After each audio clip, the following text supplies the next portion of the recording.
Welcome this wonderful Saturday, everybody. Welcome. Good afternoon. Thanks for your patience.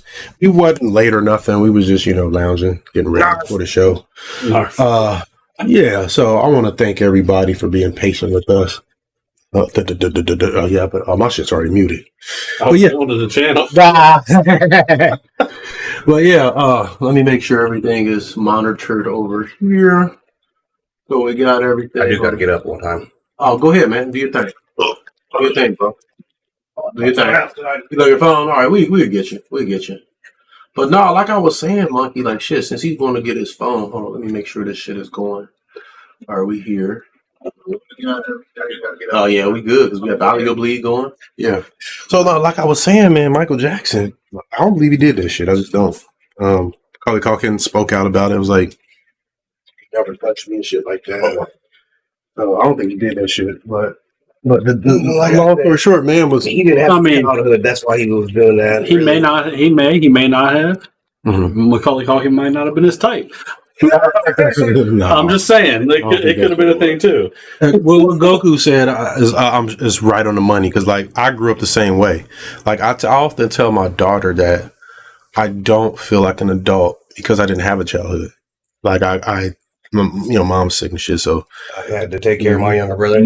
So you understand. Yeah, so you had to grow up. Michael Jackson was a musician. He was forced to be a musician his whole life. You see what I'm saying? Like his dad was like hard on them. Yeah, Joe was real hard on them. So, like you said, he was living through those kids vicariously. Yeah, like I don't think he got some kids, and man. Shit, well, you got to take care of people when you're a child. Makes you grow up exponentially, right? And I think it's weird that he had kids in his bed because you don't have kids, like you just don't have kids that are not chores in the bed with you. Like hell, I wouldn't even do that most of the time. That's what I'm saying. Yeah, real little. When they're real little, or like for instance, say like me and my daughter have to share a hotel room. 10, 11, or I'll sleep with my head facing that way. You see what I'm saying? Just facing the opposite direction. But but I mean he's a little quirky though. So.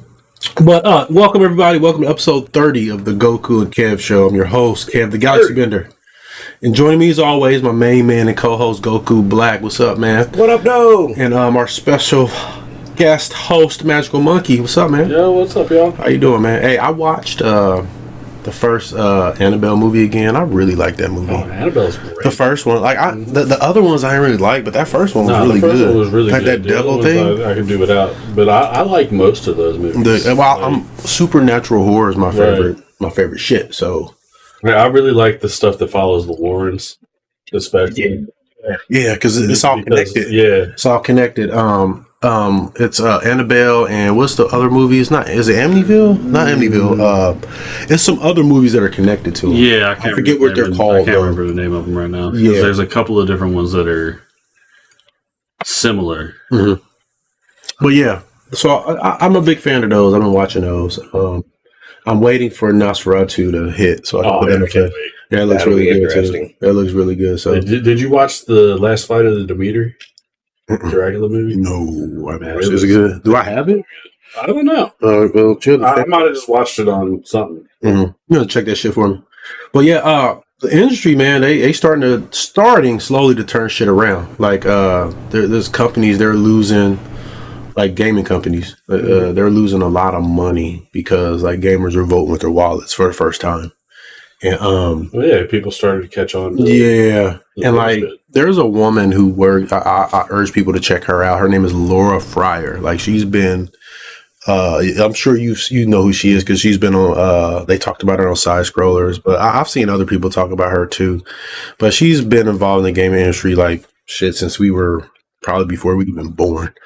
And at least when we were kids. Yeah, she calls out a lot of stuff that they're saying. Like when there was a guy from that game Avowed that Obsidian's making, and how Elon Musk was like, "Hey, their pronouns shouldn't be in games," blah blah blah.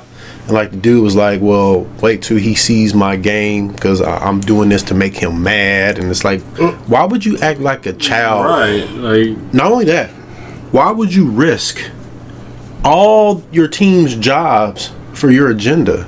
Right. You see what I'm saying? That's the thing, man. It's like you putting just because you have an opinion. You have a vendetta. Yeah, you have a vendetta. You have an opinion. You have an agenda. So you want to put all these other people's job on the fucking line, man. Like, I don't understand it. Like, why would you? It don't make sense. No, I don't. Like, so, but like she talks about stuff like that. She talks about how the gaming industry is like completely disconnected. Definitely check her out, man. Like, she knows her shit. She knows what's going on. And that's the thing. Women have been like part of gaming, and gaming's been diverse forever. Like, it just has, like, for instance, people don't know, like, the Jaguar version of Doom was written by one woman. Really? Yeah, she did it in like 8 weeks. Yeah. Damn. Not the Jaguar. It's either the 3DO version. I think the she did one of those versions. Like, it may have been Jaguar. She did it in like 8 weeks. Her name is they call her Burger Becky. I can't think of her last name. Burger Becky, yeah. Like, and she's a genius of programming. And then, like, people don't know, like, Guile's theme song, it's made by a woman. That's what I'm saying. Like, the boom boom boom boom boom boom. Yeah, there was a woman did that. And like, what's crazy is there's a dude named Smooth McGroove. He does acapellas. You know who he is? Mm-hmm. He does acapellas. They're fucking cool as hell. And like, he does that, and she saw it, and like she said she really liked that. So it was cool that the original composer of that song from Street Fighter 2, Kyle's theme, like, he does acapella. And how he does it, he does all the instruments with his voice, and they're in each frame. You see squares of him doing acapellas of each instrument, and it's cool as hell. And then he has like the game plan in the middle. So that's cool. Huh? Yeah, I'll show it to y'all, after the show or whatever. But yeah, like, women have always, like, actually, a lot of my favorite composers, like, has been women, like, for Capcom. Like, a lot of women did a lot of work for Capcom. So, but shout outs to Yuzo Koshiro, shout out to him, Motohiro Kawashima. Those are the people who worked on Streets of Rage soundtrack, and his sister, I think it's Ayano Koshiro. Shout outs to her, because she produced Streets Race 2. See what I'm saying? People don't even know this shit. She produced that, and like, she was the reason why that fucking game turned out the way it did, because Sega wanted to rush it out, and she said no. She was like, no, they wanted to get it out for Christmas and shit. She was like, the game is not ready. It is not going to sell. You see what I'm saying? And they delayed it, and it turned. The problem with the industry. The industry became all yes men about shit, and they're like, yeah, we'll do that for you. We'll do it. Okay, yeah. Okay. I mean, that's the thing, man. You pay people to say, like Asmongold said, he was like, you pay anybody to say anything, they'll say it. Yeah, exactly. They'll say it. So. You want me to say yeah? I'll say yeah. Yeah, give me enough money. Yeah. And then, believe it or not, did y'all know PS5 emulation is already being worked on? Really? Yeah. Damn. Yeah, it's fucking crazy. Yeah, it's fucking crazy, dude. How the fuck? So, yeah, because emulation has come a long way, man, and like, that's important for game preservation. Damn, my nerves, y'all, my nerves is itching today. Oh shit, now my nerve and my foot itching. Take your mind off that pain, son. Turn off the heat. You probably have to hit me in the jaw or something. It ain't even pain. It's just like nerve itching. Make a new piercing in your ear. How about that? Eat that when the nerves itch, man, because you can't scratch it. It's like, you just got to wait till it chill fuck out. But for the record, nobody actually hit him. That was me hitting my head. But yeah, the emulation is important for preservation. Because Nintendo are assholes, and like, there was a post on Twitter, like, because Sega was like, hey man, we're not a retro company. That can be debated, but they said we're not doing any of the mini consoles, which okay, that's fine. But here's a difference though. Like, Sega doesn't care if you emulate their games, right? They don't.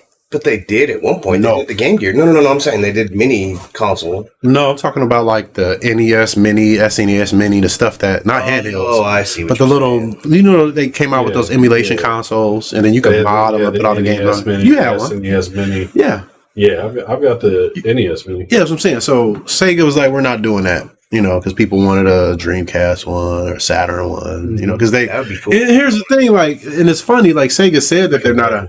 They said they're not a retro one, but they did a Genesis one. They did a Genesis one. I think what I feel like is they didn't make enough money off of it. I don't know. I don't know for sure. I don't know the number. Or they didn't see the realized profits they thought they were going to see off of it, and so now they're just like, yeah, fuck that. No, man, but yeah, I know. Like, when or it's Sega making another retarded decision. Well, that's what I was going to say. I know Sega is like, they just known for doing stuff like that, but they don't care if you emulate their stuff though. So I'm cool with that. I know Perfect Dark, the level designer, like that dude goes off on gamers. He said gamers are a mistake. And from what the Initiative, is that the name of that company that's making Perfect Dark? Yeah, the Initiative from Microsoft. Gamers are a mistake, but you're making a game. What? So, like, and that's the thing, man. Like, gamers like have to learn to. Because what happens is like the industry will do something, then gamers get mad, and then like the industry waves something shiny in their face, and all forget it. It's like like squirrel. Yeah, it's like no, man. People have to start. So, like for instance, like there's a whole bunch of reasons I'm not fucking with Perfect Dark, and I love Perfect Dark, but I saw it and was like, nah, it's not for me. That's for a more modern audience. That shit ain't for me. That's what they say. The modern audience that they're gonna lose all their money to. Probably. Man, you should see her chin in there, man. She's like a dude.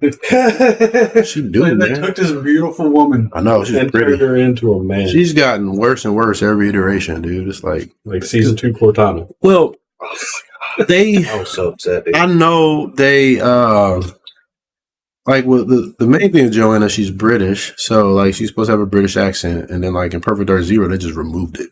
And I'm like, why? It doesn't make any sense. That game was bad anyway, but you know why? Because she's too close to Bond if she's British. Oh, but that's the point. I know. That wasn't that, man. I remember them talking about these why. People don't know about games anymore, man. They're just there to make the money. They don't give a shit about none of that. Like the whole reason she was made was because of Bond, because they lost the license to EA. It's the same thing with the Tomb Raider games and fucking Uncharted. Like they were made because of Indiana Jones. Nope, they were. They sure were. Yeah, they sure were. They were made because of Indiana Jones. So, but and then like that's the thing. Like gamers got starting principles, and like a lot of them are shown because like these games that they are putting out nowadays, man, they are fucking abysmal. That's why I myself went back to playing indie games and just all types of games that don't have all this progressive bullshit. Because I'm sick of it. And I called this shit years ago. I didn't even on this show. If you go back 2 years on this show, you hear me talking about it. Like this shit's about to go crazy. We've been talking about it for years, even before I started doing the show. Yeah, man. Like, and here it is. Here we are. And like we've been talking about a crash. Like we started really noticing a shift when they started doing DLC. Period. Right. Back in the day. That's what I was getting ready to say. We talked about, man, we really shouldn't buy this, but it started we were playing Halo at the time, and they Halo let you play if you had maps. You had the map packs. Yep. Halo 2. Yep. So we were forced to buy them. Yeah, because it split. Because it split. No, yeah, because it split the community. Splits the community. Yeah, because people complain about that. Like, quit splitting the community. Because like there are games that gave away maps. Like there were like before Halo 2, there was because Halo 2 didn't launch with Xbox Live. It didn't. It came later. Remember? Yeah, it came later. So like there were games like Wolfenstein, Return of Cal's Wolfenstein, Unreal Tournament, Unreal Championship. If you put all the DLC for those games are free, all of it, just like it was on PC. Like PC bought a game, they updated it just because they wanted to update the project, and that's where we were right. Well, you were right back in the day because I was like, man, it is what it is. I remember being because I've always been that way. I've always been laid back. Like I mean, right, but as it's progressed and we've started seeing the shift towards like the season passes and battle passes and that bullshit, man. I stopped buying it. Yeah, I did too. Yeah, I stopped buying all that shit. Well, I didn't really buy them a whole lot in the first place. Right. Because I just didn't like the way it trended. Like, because they're taking all that shit you used to be able to unlock and making a part of this pass you had to pay for. We're going to talk about that too because it's fighting games. That got me. That got me off. Don't talk about fighting. And I was the worst offender. Like when it came to like Mortal Kombat 9, that's the game that like really introduced that shit like hardcore. Like they started selling character packs, and it wasn't that bad in that game, but they were testing the waters. And like you said, shouldn't have bought it. I shouldn't have bought it, and I did. And then like with Mortal Kombat X, it got a little worse. And then like I end up after that had a bad taste in my mouth because of that Street Fighter. And Mortal Kombat X is an excellent game too, which is sad. Very good. In my opinion, it's the last great Mortal Kombat game. Last, because 11 and 1 sucks. I haven't played. And 1, I played 11. I played 11. I hated it. I hated that game. I hated how I played it. But I stopped playing games for the fighting games for competitiveness a long time ago. I always played for the story. And like with this new one when they made Liu Kang Raiden. And Oh yeah, for the most part, yeah. like, They Liu Kang Raid, he's a god. I'm like, but that's not even the worst part. The single player is like bullshit, and then like because you buy expansions that are more than the game. Right. Yeah, that one expansion was like damn near price of the game, and it's like they're going to keep doing that because in the fighting game community is the fucking worst. I'm sorry, like those motherfuckers pay for anything. And I'm part of that, you know, and that's why I'm passionate. I speak against it because they will buy anything. These people who buy fighting games, man, they will fucking. That's why they buy, and that's why they keep doing it. It happened with Street Fighter, man. Street Fighter was the game that really like broke that shit wide open, man. Like it put such a fucking Street Fighter 5. It put such a bad taste in my mouth. I was like, I am done. Well, this is what bothers me about that whole situation. Like, those people don't realize that they're just paying for their chess pieces, right? Yeah. Like, imagine if they took like 2K, NBA 2K, and said, "Hey, here's your characters. We're only giving you 2 of them. The other 3 you got to pay for." They do that. Yeah, they already do that. They do that. Do they? Yeah. Player cards. You build a team. That's but that's exactly what it is. There's still players in the like. When you play this, cards, you can play put that player in the game. Like, here's the thing: you can play exhibition and all that shit, but when you play in the franchise modes and stuff, you grow your team. Yeah, and you which pay for that. Which is the meat of the game. But they're like gacha packs still. Yeah, they're gacha packs. They do it for all the sports games. It started with FIFA overseas. Yeah, and you know, and soccer and football is the most popular sport in the world. So I started with that. Yeah, so what you said is exactly and it's an addiction. People are paying for that shit, and that's the problem. I want to say that they actually started that with the MLBs.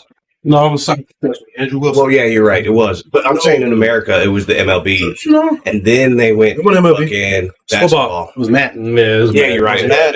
Baseball was like one of the last ones to get monetized. They stopped making MLB 2K. What was a while ago? Yeah, it was a while ago. 2012, something like that. No, because the show the last game. I have the last game they made on PC because I love that game. Because the show is the only baseball game now.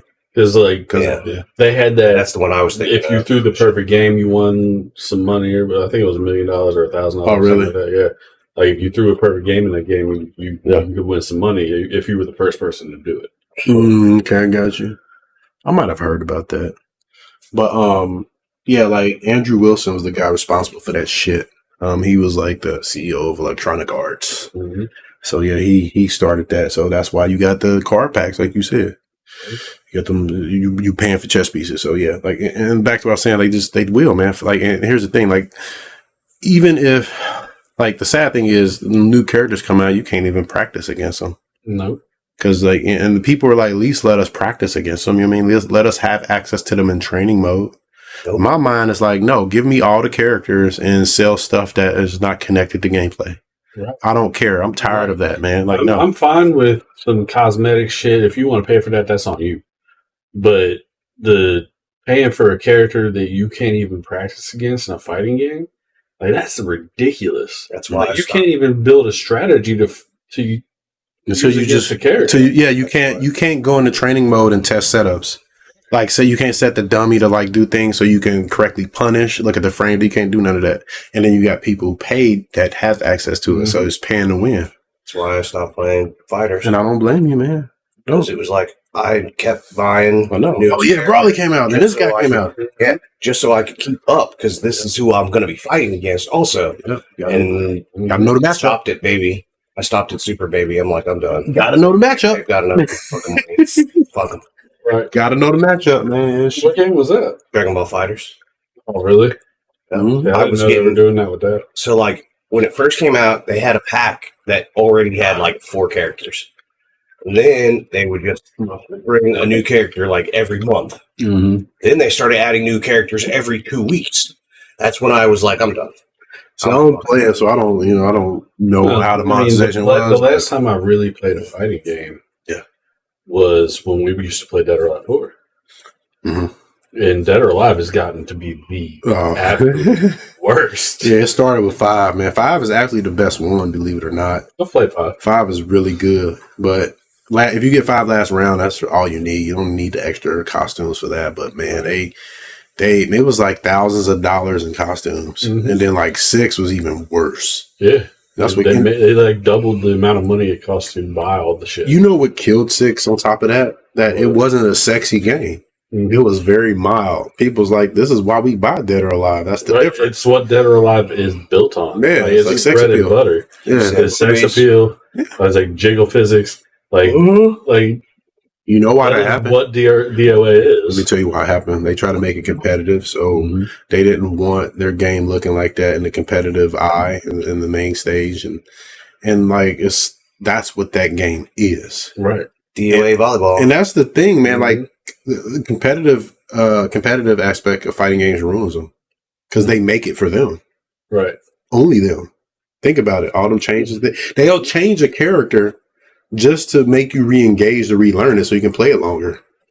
No, they will. Thinking they'll change frame data, change a move, add a move, and you're engaged longer. Like it's fuck fighting games, man. I like them too. I like fighting games, but it's like the business sucks. I remember sitting there watching you try to do the Raijin on DOA forever, and then trying to get you do it online too. I got it down.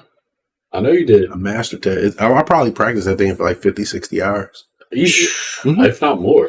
It was a very like input sensitive move. Like it was and Dead or Alive was a game that had easy inputs. That's what made it odd.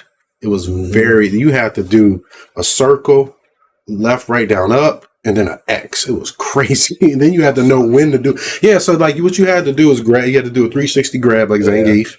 And then as soon as you do that, you have to push left, right, down, up, punch and grab. Punch and guard. And then as he's flipping during a certain time, as he kicks, you have to do this X and hit grab. And then he'll jump up, and it's crazy. Like it was hard. It's an insane move to learn how to do it. And it's not even worth the damage, to be honest. It wasn't. That's a show move. It's a show off move. Yeah. I would do it online. People would quit. Yeah. I remember that. The first time you did it, the dude was like, nah. Quit. Yeah, he's disconnected. Yeah. Because you get hit with that online too, with all that latency. It's like, damn. So yeah, I was determined to do that to people. Like, and I was remember. That's when I stopped playing you in the game. It was better to like do the first 2 parts, because you can like if there's a ceiling, you can bounce them off the ceiling instead of going up, and you can do a full combo after. So I would do that. I would grab them and then kick them up to the air, and then they would hit the ceiling, and I would do a combo and juggle them. You got way more damage like that. It was worth it then, and that's why they designed it. So, but yeah, like fighting games it's sad that they went the way they did. But there was you remember I think was it Quantum of Solace or Casino Royale? I don't know. I think she was in Quantum of Solace. So there was a Bond girl. Her name I think is Gemma Arteon. I think that's her name, Gemma Arteon. I can't pronounce her last name. But they were talking about James Bond, and this is something that I always talked about too. But she said that a female 007 will be outrageous.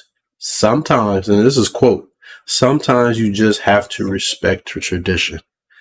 And I'm like, finally, somebody gets it. Right. Because the thing is, like, people don't understand, like, when you make a character, like, how they're created is, like, the core of the DNA. Like, Bond is an white Englishman. That is what makes him Bond.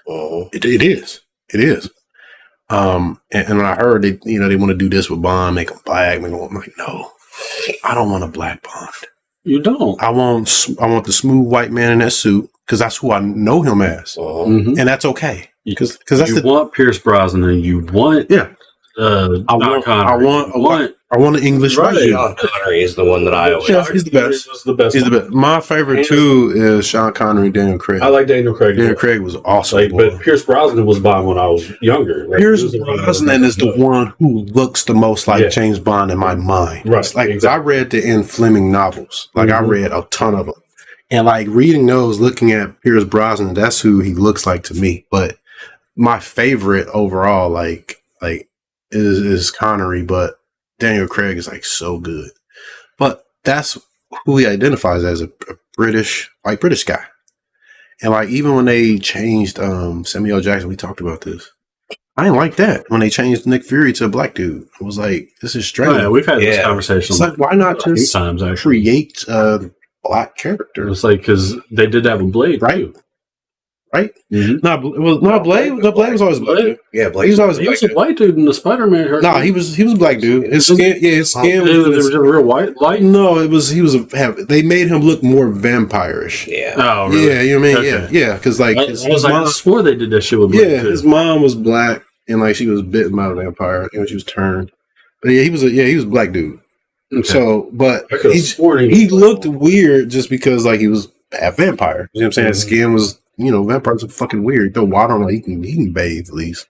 At least he can get the water. But yeah, I didn't want a black Nick Fury. It was like, and it happened to work out and be awesome. It was awesome. Yeah, it was awesome because the actor. He's having the actor, but Sam L. But why not make a whole new character? Right. Like make new characters. That's what people want. Like that's what happened going back to GoldenEye and Perfect Dark. They lost that license for Tomorrow Never Dies. They lost the bidding war against EA. Rare did, and they were like, well, let's make our own. And they're like, we can make our own secret agent. Let's make her a woman. Let's do this. That's right. That's how creativity works. Yeah, right? You still want to make this type of game. Yeah, but you can't use that character, so you have to come up with something else. And you can't argue that it's copying because everybody copies from everybody else. Yeah. Oh, we do. Think about it. You always draw inspiration from something. Yeah, from the beginning of time. If I made a sci-fi story, most of my shit would come from Star Wars. Because you can say I love Star Wars. You can say every shooter is Doom. You see what I'm saying? Right. Or every shooter is Maze War. You see what I'm saying? Right. Because they all borrow the concepts. So, but like I'm gonna speak on this because I do not, even though I disagree with this dude's politics, his game design at the time wasn't bad. David Jaffe, like he's a piece of shit now, but that's a whole nother story. But he's the creator of God of War, and he had said something. He said, "Oh yeah, he's forgotten his dude. He started because God of War was." I know. Yeah. He went full progressive. He put politics. That's what happens. You inject politics in your shit. So, but he had said, and I agree with this. He said, why are we trying to reinvent the wheel? He said, if there's a good idea, use it.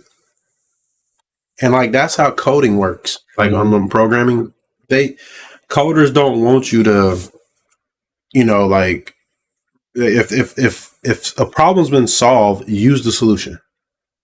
Don't try to create a new solution. You see what I'm saying? Like the solution is there. Use it. And yes, people are going to find out new, different ways to do things. But if there are good ideas out there, why are you not using them? You see what I'm saying? Mm-hmm. Like take an airplane, for instance. Like if you got it perfectly flying, why would you change something to potentially make it worse? You see what I'm saying? Right. Yeah. Use what you know works. And that's what he did. He took pieces from different games. Like, ooh, this worked. And made sure, they worked well. Because some games do that and they do a shit job. But yeah, I agree with that, man. Like you were like when they made Joy in the Dark, yeah, they pulled inspiration from Bond. Directly from it. Right. And just made her a girl. And it worked out really well, man. Like, I don't understand why people don't do that, man. I understand. But I played Power Rangers, Reader's Rewind. I played it. I played it about 80 minutes and then I refunded it. Damn. Well, here's the thing. Like, I was like, well, if I'm going to talk about it, I need to play it. Mm-hmm. I'm not going to talk about a game if I ain't play it. Right. So I played it and that's all I needed to play. I was like, this is a piece of shit game. It is a piece of shit beat 'em up. And I hate to say that because like that, the people who worked in the game, I know they worked hard because like there are things about that game that are awesome. Right. Like the art is fucking incredible. It is some of the best pixel art I've ever seen. It is so good. I smile when I see it. And then the boss fights. That was kind of cool.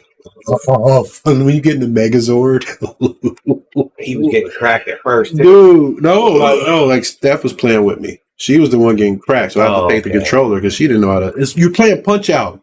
Yeah, you take turns. You take turns playing Punch Out. You take turns playing Punch Out, and it's Punch Out. It's cool, and like, but you get to run forward towards the screen. But yeah, like you're dodging attacks out there. You get the boom, left, right. You get in the rhythm. Yeah, play Punch Out. The control is exactly like Punch Out too. Oh, really? Yeah, it's like left, right. That's Yeah, awesome. I'll do. When you get to hitting them, it's like boom, boom. You get into it, you start moving your body because like you just fucking catching them, and then he gets stunned, and then you got to dodge his shit, and then you slash. Takes turn. You take turns. Does it play like outside of Megazord? Does it play like the old Super Nintendo? No, it plays like Shredder's Revenge, but worse.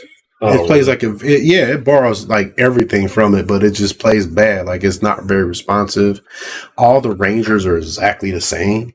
Like there's no differences other than their sprites. Yeah, everything. Like even in Turtles, like you perform the moves the same way, but they all like behave kind of different. Mm-hmm.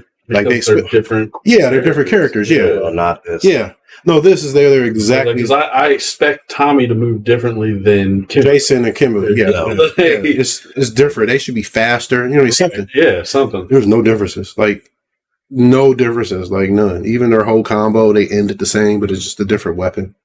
Like everything is the same. You have an up attack, which you push up and attack. You have a down attack in the air. You have a dive kick, and like there's no corpse abuse, so it's hard to like juggle to other enemies. And I can juggle on it, but there's only really one combo you can do. Like, they don't explain a whole bunch of things either. Like, your standard neutral combo is different than if you're holding forward.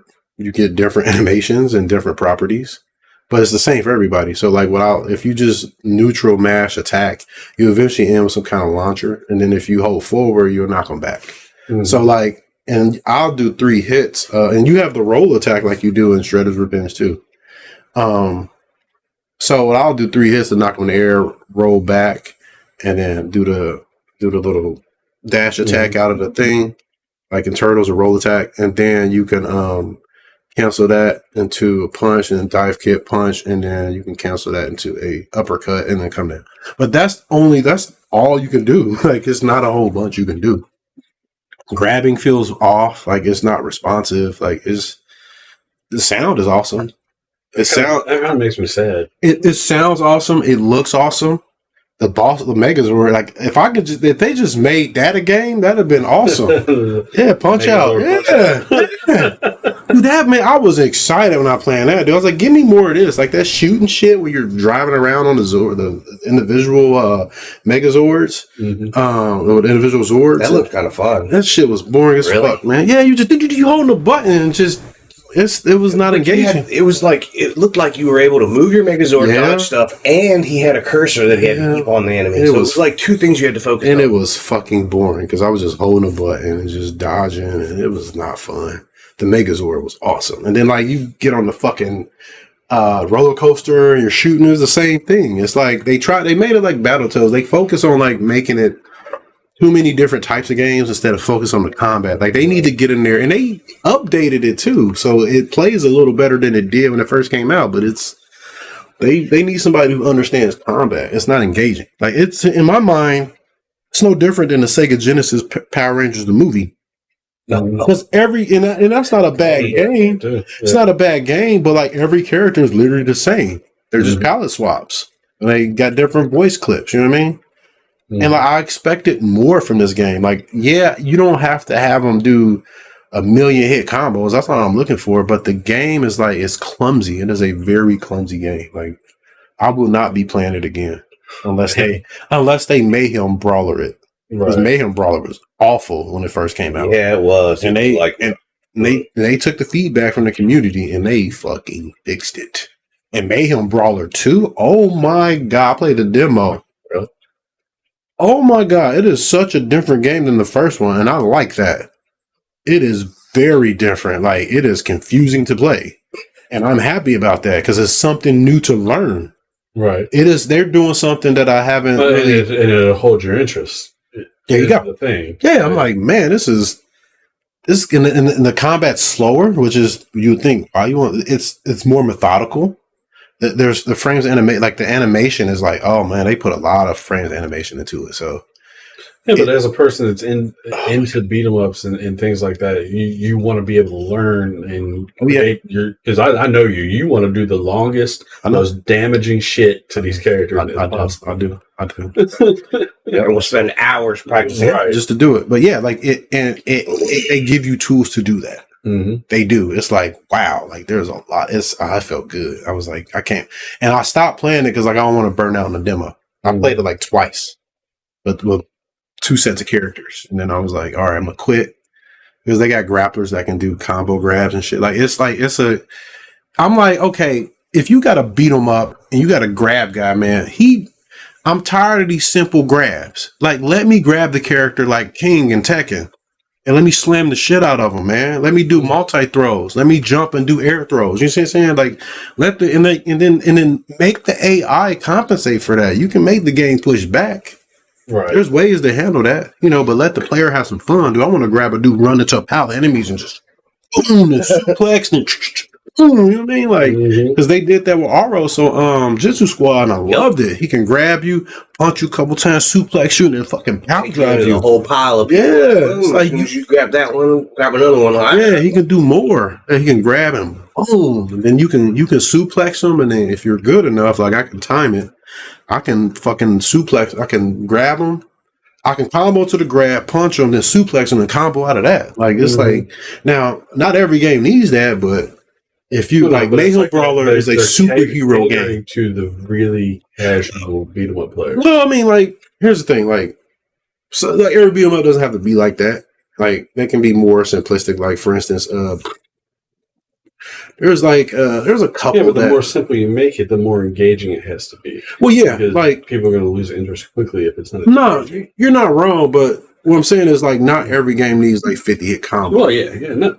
For instance, like Double Dragon Advance is a game I'm thinking of. Like it has a lot of moves in it, and it's a technical game. Like, and that keeps it engaging. Like the enemies like will beat your ass, and you got to know how to fight them and dodge and grab. Like there's different things you can do, but like thing is like Mayhem Brawler, like you're superheroes.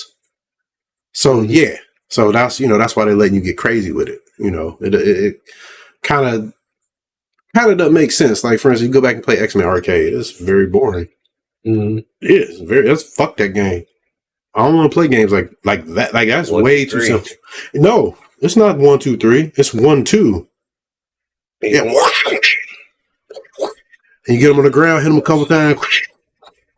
Oh yeah, yeah. You remember? Yes, even Turtles was like that. Even the first Turtles on arcade was it's like 1, 2, maybe 3 hits. 2, 3 hits. Yeah, and it didn't 3 because I would always be like the 1, 2, and then I'd push the jump and attack.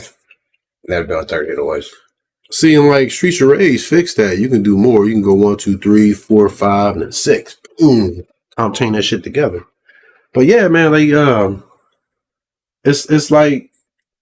That game is like the Power Rangers game is like I hope they work on it because I'll buy it if they fix it.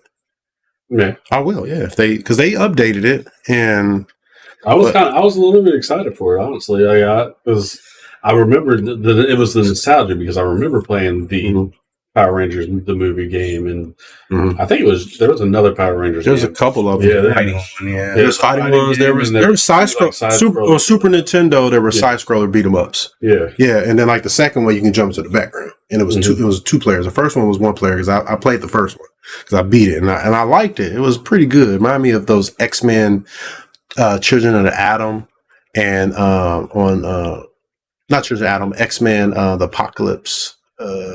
It was the Super Nintendo X-Men and Marvel games that were side scrollers. It was X-Men Mutant Apocalypse, I think, and then the other one was Marvel Superheroes. The X-Men game was better though, and I was like, how in the fuck they put Marvel Superheroes on Super Nintendo? And I played it, I was like, oh, it's a whole different game than a fighting game. Side scroll, but Power Rangers was like that, and but the Genesis one was like I have it. It's like it was my favorite Power Ranger one because it was beat 'em up. And you had like all the Rangers. You had Tommy, you had Trini, you had Aisha, like all multiple Yellow Rangers were in there. Yeah, because they had changed over in the movie at some point. They handed the power over, didn't they? Well, something happened. I can't remember. Trini, I know she died. Yeah, she died. Yeah. So when they brought in the new character, they obviously had to to her. It was Tanya. No, it was Aisha. It was Aisha. It was Aisha. Yeah, it was Aisha. It was one of the 2. Yeah, it was her then Tanya. Yeah. But they do that in the game. Like you play with different. Like the Red Ranger changes from Jason to Rocky. It's like oh shit. You know what I mean? Like it's like oh, and then from Zach to was it Adam? Yeah, Zach to Adam. Yeah. But I don't recommend Power Rangers Read Rewind. It's like a Shredder's Revenge demake, in my opinion, dude. It's not that good. Turd. It's turd. So you emulate the Super Nintendo game. I was going to pirate it just to try it, but I was like, no, I'm gonna give him a fair shot. And then I was like, ugh, I didn't continue. I died. I was like, nah, this shit's trash. Refunded it the same day. That shit was trash though. Platinum Games is disbanding now. Really? Yeah. Like Camilla left last year, the dude who started the company. Mm-hmm. Did you know a fourth Bayonetta game came out? No. A forced one? Fourth. A fourth. Wait, there was a third Bayonetta game? Yeah. I have them. I have all four of them. I just got the fourth one this morning. I didn't know it came out last year. There was zero fucking marketing. Let me get it. It's going to blow your mind. Yeah. I ain't even played 2 yet. 2 is okay. 3. But the reason I did call bullshit on that. All the Bayonetta games are good. This bullshit. The only thing I don't like about Bayonetta is what you're holding in your hand right now. Because I want to play it on Xbox. Yeah. Yeah, Bayonetta is good. Like the dude created Devil May Cry. Them fucking games are good. The reason why they didn't sell because they're on Nintendo and they're on the wrong platform. On PC and like these other consoles, they'll sell better. Damn, dude, I didn't even know this shit existed. Yeah, I know. Yeah. So the fourth one is not even a traditional Bayonetta game. It's like a Zelda game. Yeah, really. It's when she's a little kid. Cereza. It's called Bayonetta Origins. Cereza and Lost Demon or something like that. That's crazy. Yeah, interesting. Now I'd try that. Yeah. Wait, what the fuck though? Yeah. Like, how the hell is there no? There was no marketing. I had no idea this game was coming. It's sold like 6,000. This is the last one I knew about, dude. It sold 6,000 copies. What I heard, because nobody fucking knew. Right? How's anybody gonna buy it? When I found out about it, I bought it immediately. I didn't even see really what kind of game it was. I said, I like Bayonetta. Boom. Right? Yeah. And then I watched the video, so I was like, with the industry, dude. I don't know. What the fuck is that? It had no marketing, but yeah, 3 came out. Look, there it is. I got 1, 2, and 3 in this fourth one right here. So, and you can play those on PC. You get the right emulator. Yeah, no. Yeah, you can still emulate Switch shit, regardless of Nintendo doing what they do. Yeah. Yep. Interesting. So I love the first Bayonetta. I just never bought it for Switch. Yep, that's what it is. Bayonetta Origins, Cereza, and the Lost Demon, because that's Bayonetta's real name, Cereza. So, but yeah, but they're breaking up. The Platinum is, and what's funny is like the guy. This is a funny story. This is why I put that on here in my notes. So his last name is Camilla. That's what I was calling him. Camilla-san. That's what I'm calling him. Camilla-san. He started. He left. He was one of the guys that worked on. I think the Devil May Cry 3. I think he was the producer of that. I can't remember. But he left Capcom, and no, they created Clover Studios. I believe after he created Devil May Cry, he broke off and created Clover Studios, which Capcom used to publish their games, and Clover Studios made games like Beautiful Joe and Okami. You know, they were responsible for that. Clover Studios. So he formed Platinum, and then he left because they're disbanding. Guess what the name of his new company is? What? Clovers. So you got real creative with that. Yeah, I'm confused with Clover Studios, but they're called Clovers. Shit's so funny. But yeah, so we're probably, if they do make another Bayonetta, it's not going to be. It's like Itagaki left for the most part, right?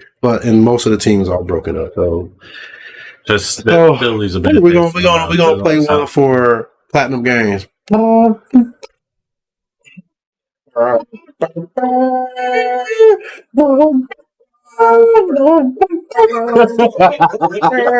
play the tap, bro. Like, send them off, man. So, but just let people know this is a very casual show, but the content's mature, so viewer discretion is advised. Because our show is we're just bullshit. We're just let's plays, random gaming news. We're hobbyists, so I ain't trying to make no money. Nope, I'm not. That's not what I do. Keeping it grimy. I just want y'all to, I just want people to find some games. That's it. Introduce people to some games, and maybe people can, tell me about some games. So, feel free. Join us in the chat. We love to talk to people. Hit that subscribe button. Hit the notification so you guys get information when the show does go live. Because we do it like once. I do it every end of the month, last Saturday. So, but yeah, this is a really, really good hobby of mine. It's feel good, makes my brain. It's good for my mental health, and this shit will be kept grinding from the basement. So, with that being said, we're gonna move on to our backlog session. I got a surprise for y'all. So this is for the crew. This is what we've been playing. What we've been playing, crew. All of us have played this. What we've been playing, crew. What we've been playing. Awesome. So this is Kill Night. We're talking about it again because we all finally been playing it, and I tried to tell Goku. And I bring up this game because I tell people all the time, like, and this probably has to do because I don't know why. Actually, I don't know why, but what I'm going to say is people have a habit of not taking my advice usually initially. And then, because I know a good game when I see one, like I do. And like when I saw this, I was like, man, this game is crazy. And I started playing it. I'm like, wow, like it is one of the most skill-based games I've ever played, man. It is so much fun. Like I bought it on Switch too, so I can play it on the go. I know you got it on Portal. PlayStation Portal on PS5, so I can play it on my Portal. So yeah, but because I like twin stick shooters, and like the last one I was playing was Go Make a Ball. I was having a real good time with it. Like, man, it's fun. So I got the stupid desert level, but I still played it. And then when this came out, I was like, this looks like something that I might be interested in. It reminds me a lot of Assault Android Cactus. But man, I started playing it. It is a adrenaline rush. Like it is an adrenaline rush. Like man, like it's like, I can't fucking describe, man. This game is just crazy. It's a crazy game. It's so much fun though. Like you know, they're adding like as shit goes on, they're adding more content, like weapons and shit. Yeah, like I saw that's gonna be awesome. Like I've been excited because I just got the next gun. Oh, did you? You know, one that pierces through enemies. Yeah, like there's one gun where you shoot needles into enemies, and those needles spread off and hit other enemies. And then when you do the they break apart after them. Yeah, and they shoot at other enemies. And then when you do your reload, you just spray. Yeah, you spray everywhere. That's crazy. Okay. Yeah, it's a crazy. I'm gonna have to work on that. So I was looking at the patch notes and like, yeah, it showed a new gun, a new sword, new armor. So I know he's going to just release shit over time. He's probably going to release new layers too. Like the team who made this, this is not a one duder. This is a small team, small indie team. But that's what I'm saying, man. Like indie games, man, they've been carrying the load, man, because AAA games are like just bad. They don't take risk anymore. They're all about business. Don't even play like your time. Don't play AAA games. Don't buy new ones. Like there's so many good indies. There's so many good indie games. There's so many good old games that you have not played. Yeah. There are old games that you all out there, guys, that you have not played. There's thousands upon thousands of games, and there's tons of good old ones. Just because it's old don't mean it's a bad game. They're good because this AAA shit that they're releasing nowadays, man, they're ass. Like I've been having fun with indie. Like last year, my game of the year is indie game. It was fucking Turbo Overkill. This year is this because it keeps me engaged the whole time. Like when I'm playing it, I don't even want to turn it off. No. It's just I know that like I got other shit I need to be doing. I need to go to bed. Yeah, I need to go to bed. I gotta go to work. I gotta eat. I gotta go to the restroom. Like you because when you finish a run, you like one more. One more, and then it's like hours later. Were watering the first night I played this, and I didn't know to stop. I might like literally because I've been playing games. I did not blink the whole time I was playing because, and I get that way playing certain games like Ninja Gaiden and this. Like you really don't want to blink when you play this, right? You can't. There's something. Like, blink, you dead. I love and that's the thing about games that are there's games that I enjoy that are difficult that has a fair difficulty. There's some games that it's like the designer doesn't understand what makes a game difficult. This crew does. They understand what makes the game difficult because the difficulty it's not frustrating to play this. It looks like it would be stressful and frustrating. It's not. Like yes, you be locked in and your adrenaline's pumping, but I'm like after I'm done, I'm so relaxed. It's like, ooh, it felt like you just got off a fun ass roller coaster. Yeah. And you want to do it again. You're so relaxed.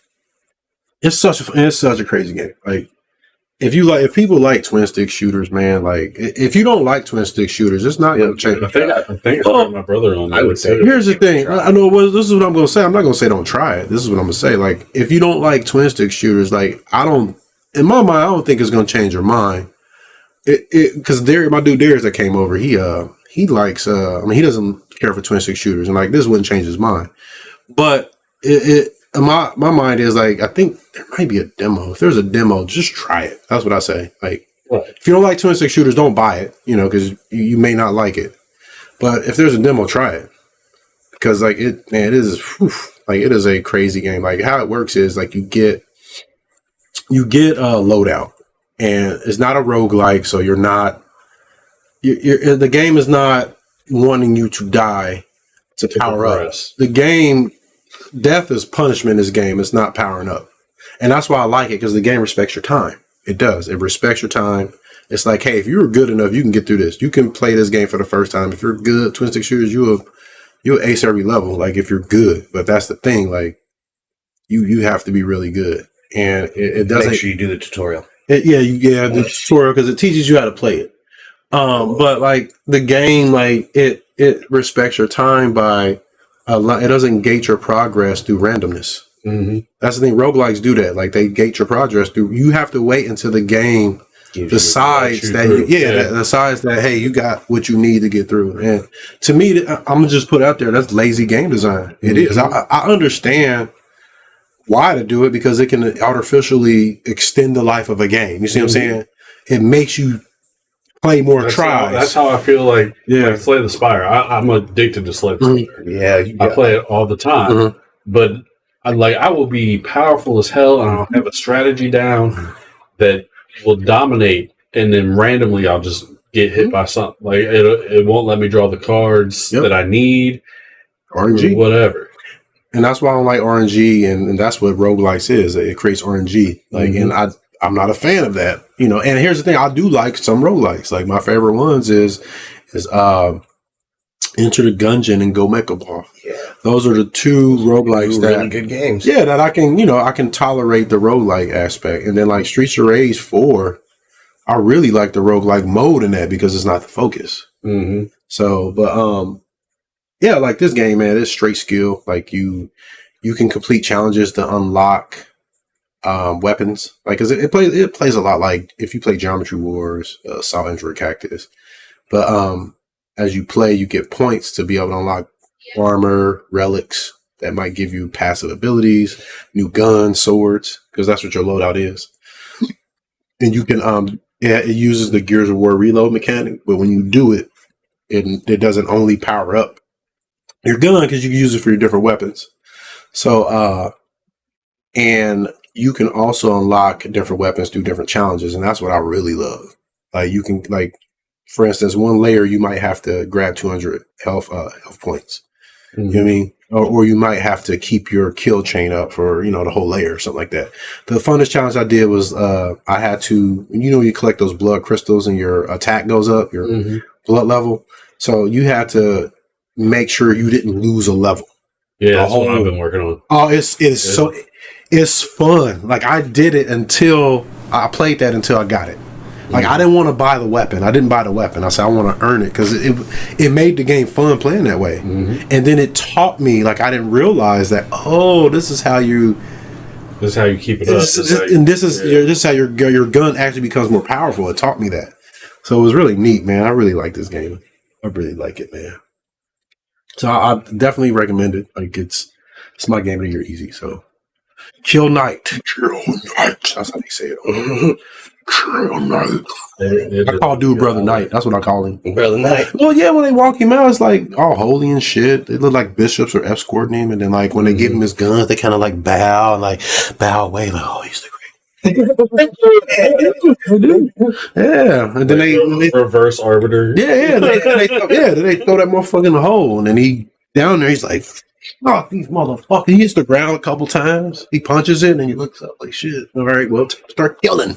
He's like this. He's under the hell. He's under the hell killing pedophiles. That's what all these enemies are. Like they're pedophiles. Yeah, because demon pedophiles. Yeah, there's all the people that Chris Hansen caught and they died, and like. They didn't go to hell. They went under the hell. That's how bad they were. and he down there wiping them out. You see what I'm saying? That's how bad they are. He's getting rid of them.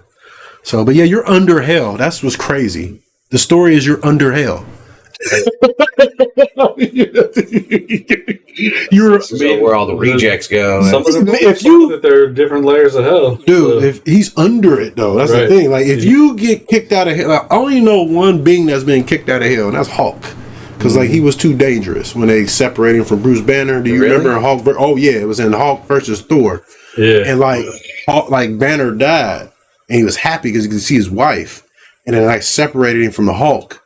But the Hulk became like controlling. Yeah, he was killing.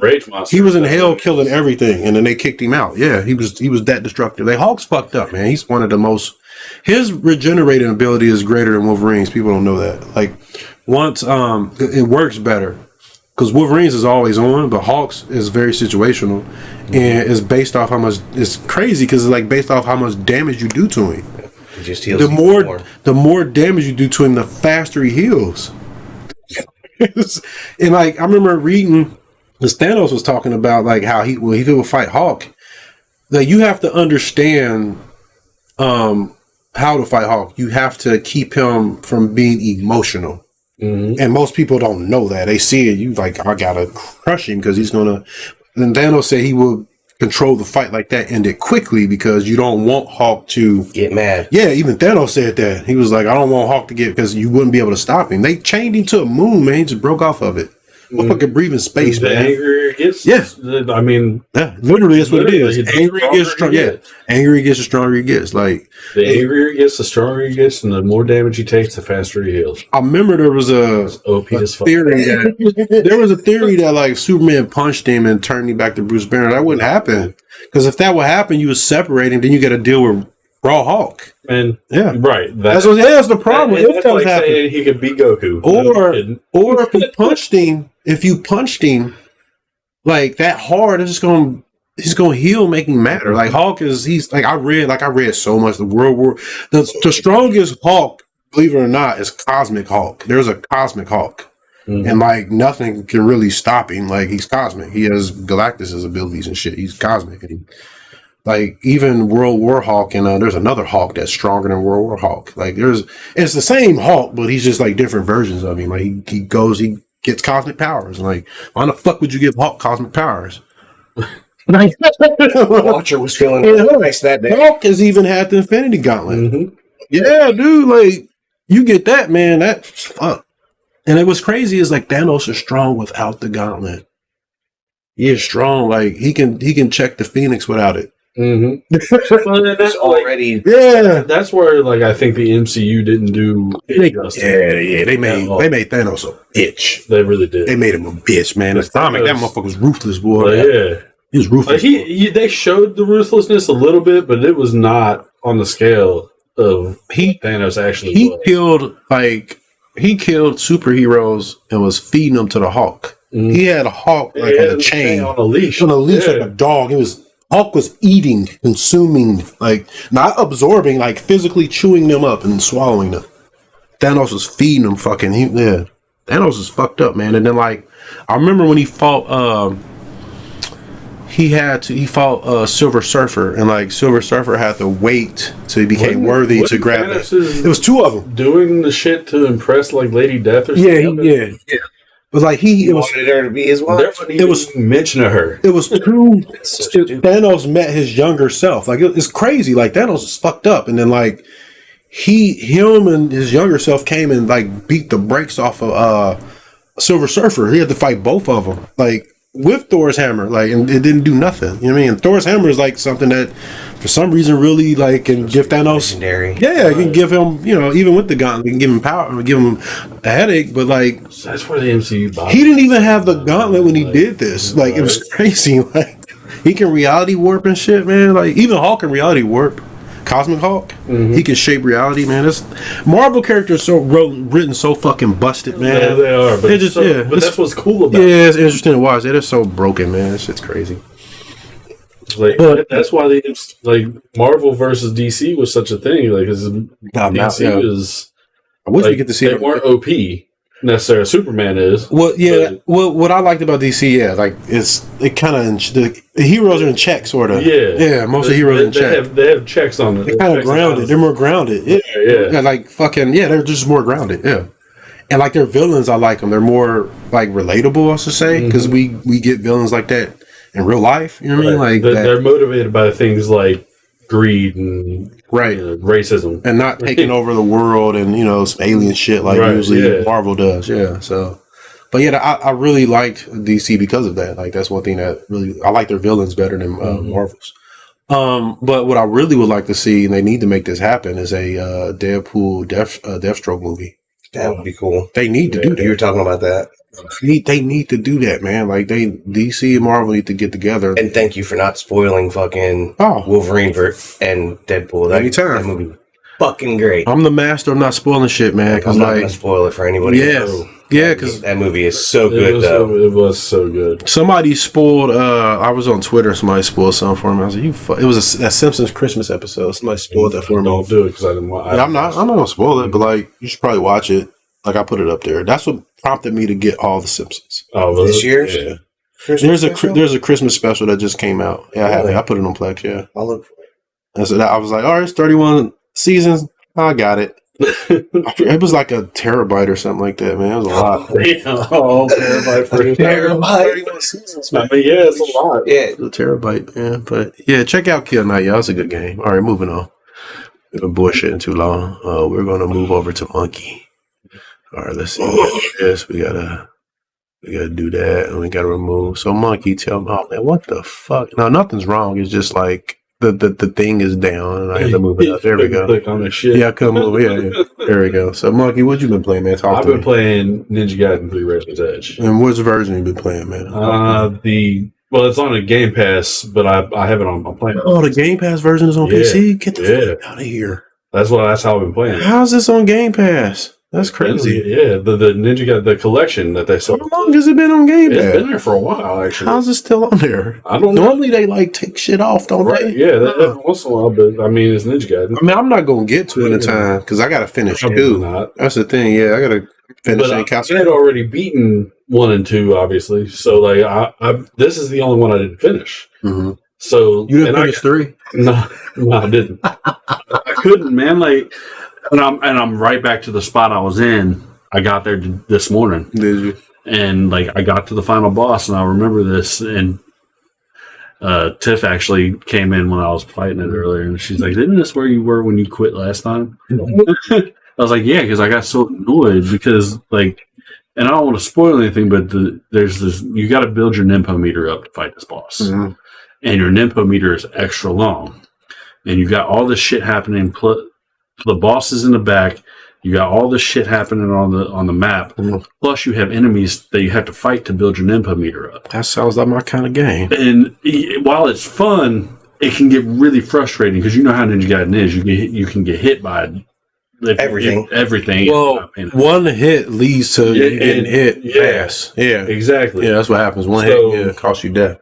It ain't even like one hit takes all your life. It's just once you get hit, you can start getting ping pong. Yeah, right. The enemies start falling up on you. Yeah, and some enemies can actually like grab you and take your Ninpo meter away as well as your life. That's even better. Like I like games that make shit rough for you like that. It does, and that's what gets frustrating, especially when you're trying to fight the boss. Yeah. Like, as you're trying to build this Ninpo meter up and you're getting hit by bullshit after bullshit. My itching stopped. Good. I'm not itching anymore. Good. I feel good. I'm relaxed. But, like, the game is, like, I love Ninja Gaiden. I do too, man. Played all of them. Why did they launch this on the Wii U, though? That's what's cool. Yeah, this game did launch on Wii U. Because here's what happened. Like, 3 came out and it was It looked much better on PC, I'm just going to say. 3 was fucking ass. 3 was terrible. It was a shitload of fuck, as the nerd would say. Yeah. It was a shitload of, like it was like mechanically they lost Itagaki at that point though. Mechanically it was like very poor. Like you were missing a lot of different moves. They try to focus on that steel on bone shit. And they still do. It was bad, man. He was fucking. That's why I think the enemies feel like they've got so much health. Like, because instead of the Itagaki way of doing things, which is still in there, but like he made he wanted it to be difficult to play, not necessarily like difficulty doesn't mean adding health to your enemies necessarily. Is adjusting the AI routines. Exactly. That's how he's always done difficulty through. Like the enemies have the same health. Right. They just will have way more efficient AI routines. But these enemies feel like they have way too much health sometimes. Because they want you to do that to finish off. To me, like maybe I need to read more into it and try to figure out how to do it better. But like I can never get it to work the way I want it to work. Mm-hmm. I haven't. It's like I get lucky. I played the demo, and I was able to like get a feel for it. But like I said, that was all I played. And I was like, this is so much better than 3 though, because I played 3's demo. And was like, why is my mobility this bad? Like mobility was poor. Like it, and then like watching people play the full game, like it's very limited. Like shit you can do. Like Flying Swallow wasn't even in there. Like because here's the thing, like that, and Flying Swallow is very essential to that game, right? It's like a bread and butter thing, and not even for killing, really, just it's mobility. Right, it allows you to move quickly, and like it allows you to move quickly and recover. They changed it to where when you did it, you latched onto the enemy and spent the round and stabbed them. It kept you still too long. That's the problem with Ninja Gaiden. You want to be moving, and like that's the problem I had with like they went crazy with the story. Like they wanted to focus in on that, so that was bullshit. And like it seemed like they forgot to like work on the actual making the game fun to play. And then a lot of moves that he had, they made a lot of decisions where he didn't have a bunch of mobility. Like moves left him vulnerable, and you want to be moving. So Razor's Edge, they fixed all that. They gave him you got Flying Swallows, there's moves you can equip. Like I played the demo, I was like, yeah, they took that feedback hard. They took it back. I don't like. Don't you know how much I love Ayane, right? Yeah. I don't like I liked playing as her. They shouldn't have these characters. He is so much more mobile than Hayabusa is. Like she is so much faster. Their characters shouldn't be in this game, to be honest. Agreed. They should be. It's just be him. Like they should have their own character. Game. Yeah, side character's fine. Like having her come in and say some shit. Yeah, but not playable. Make them their own game. My opinion. Make their own game. Yeah. Like. You know me, I love her. She's my favorite character in Dead or Alive. She was my favorite in 3, and then they changed something about her. They changed the way you did something, and it annoyed me. But that's when Helena like really, because I had a pocket Helena in 3, but it was always Ayane and Hayate. And I played Li Fang and Helena. But in 4, like they really cemented Helena for me because they gave her like a bunch of shit that was like, you were. That's my favorite. She's my favorite character. Yeah. Helena is the equivalent to Ling Xiaoyu and Tekken, like the same fighting style.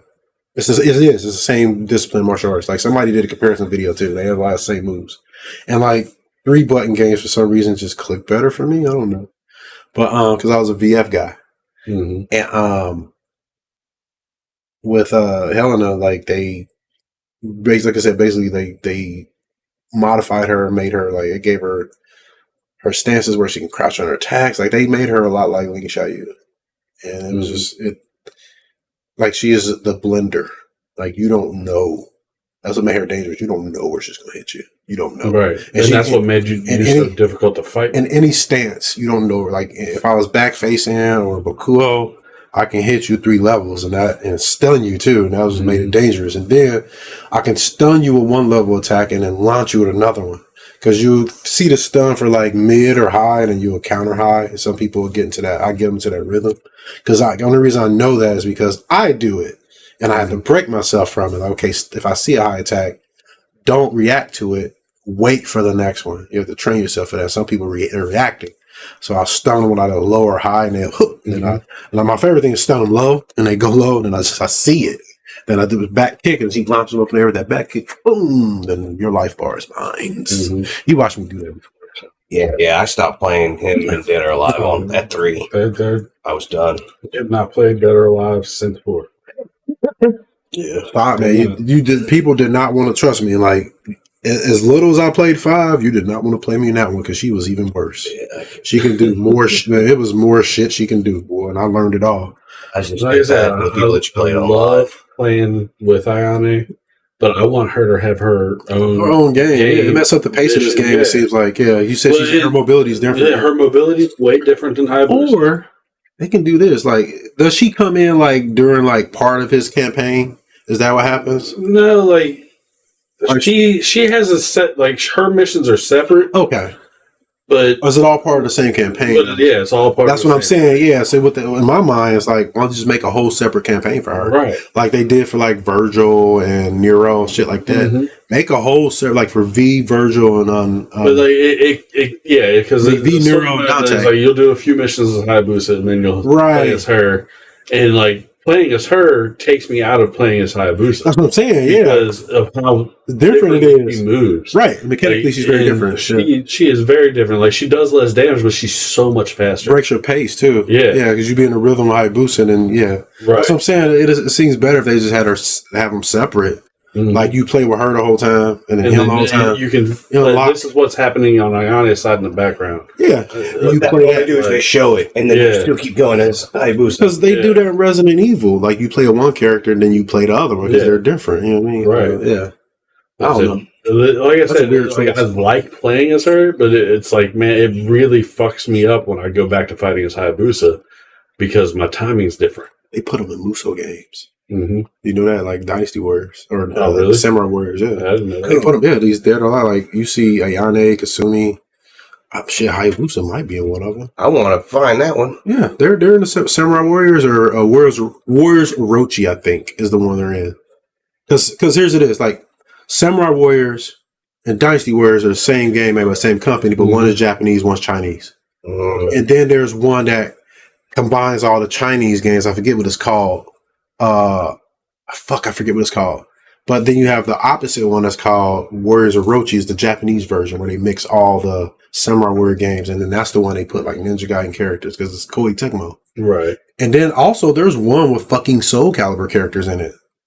Yeah. So that would be cool too. I seen one. I think I saw Sofiti in one.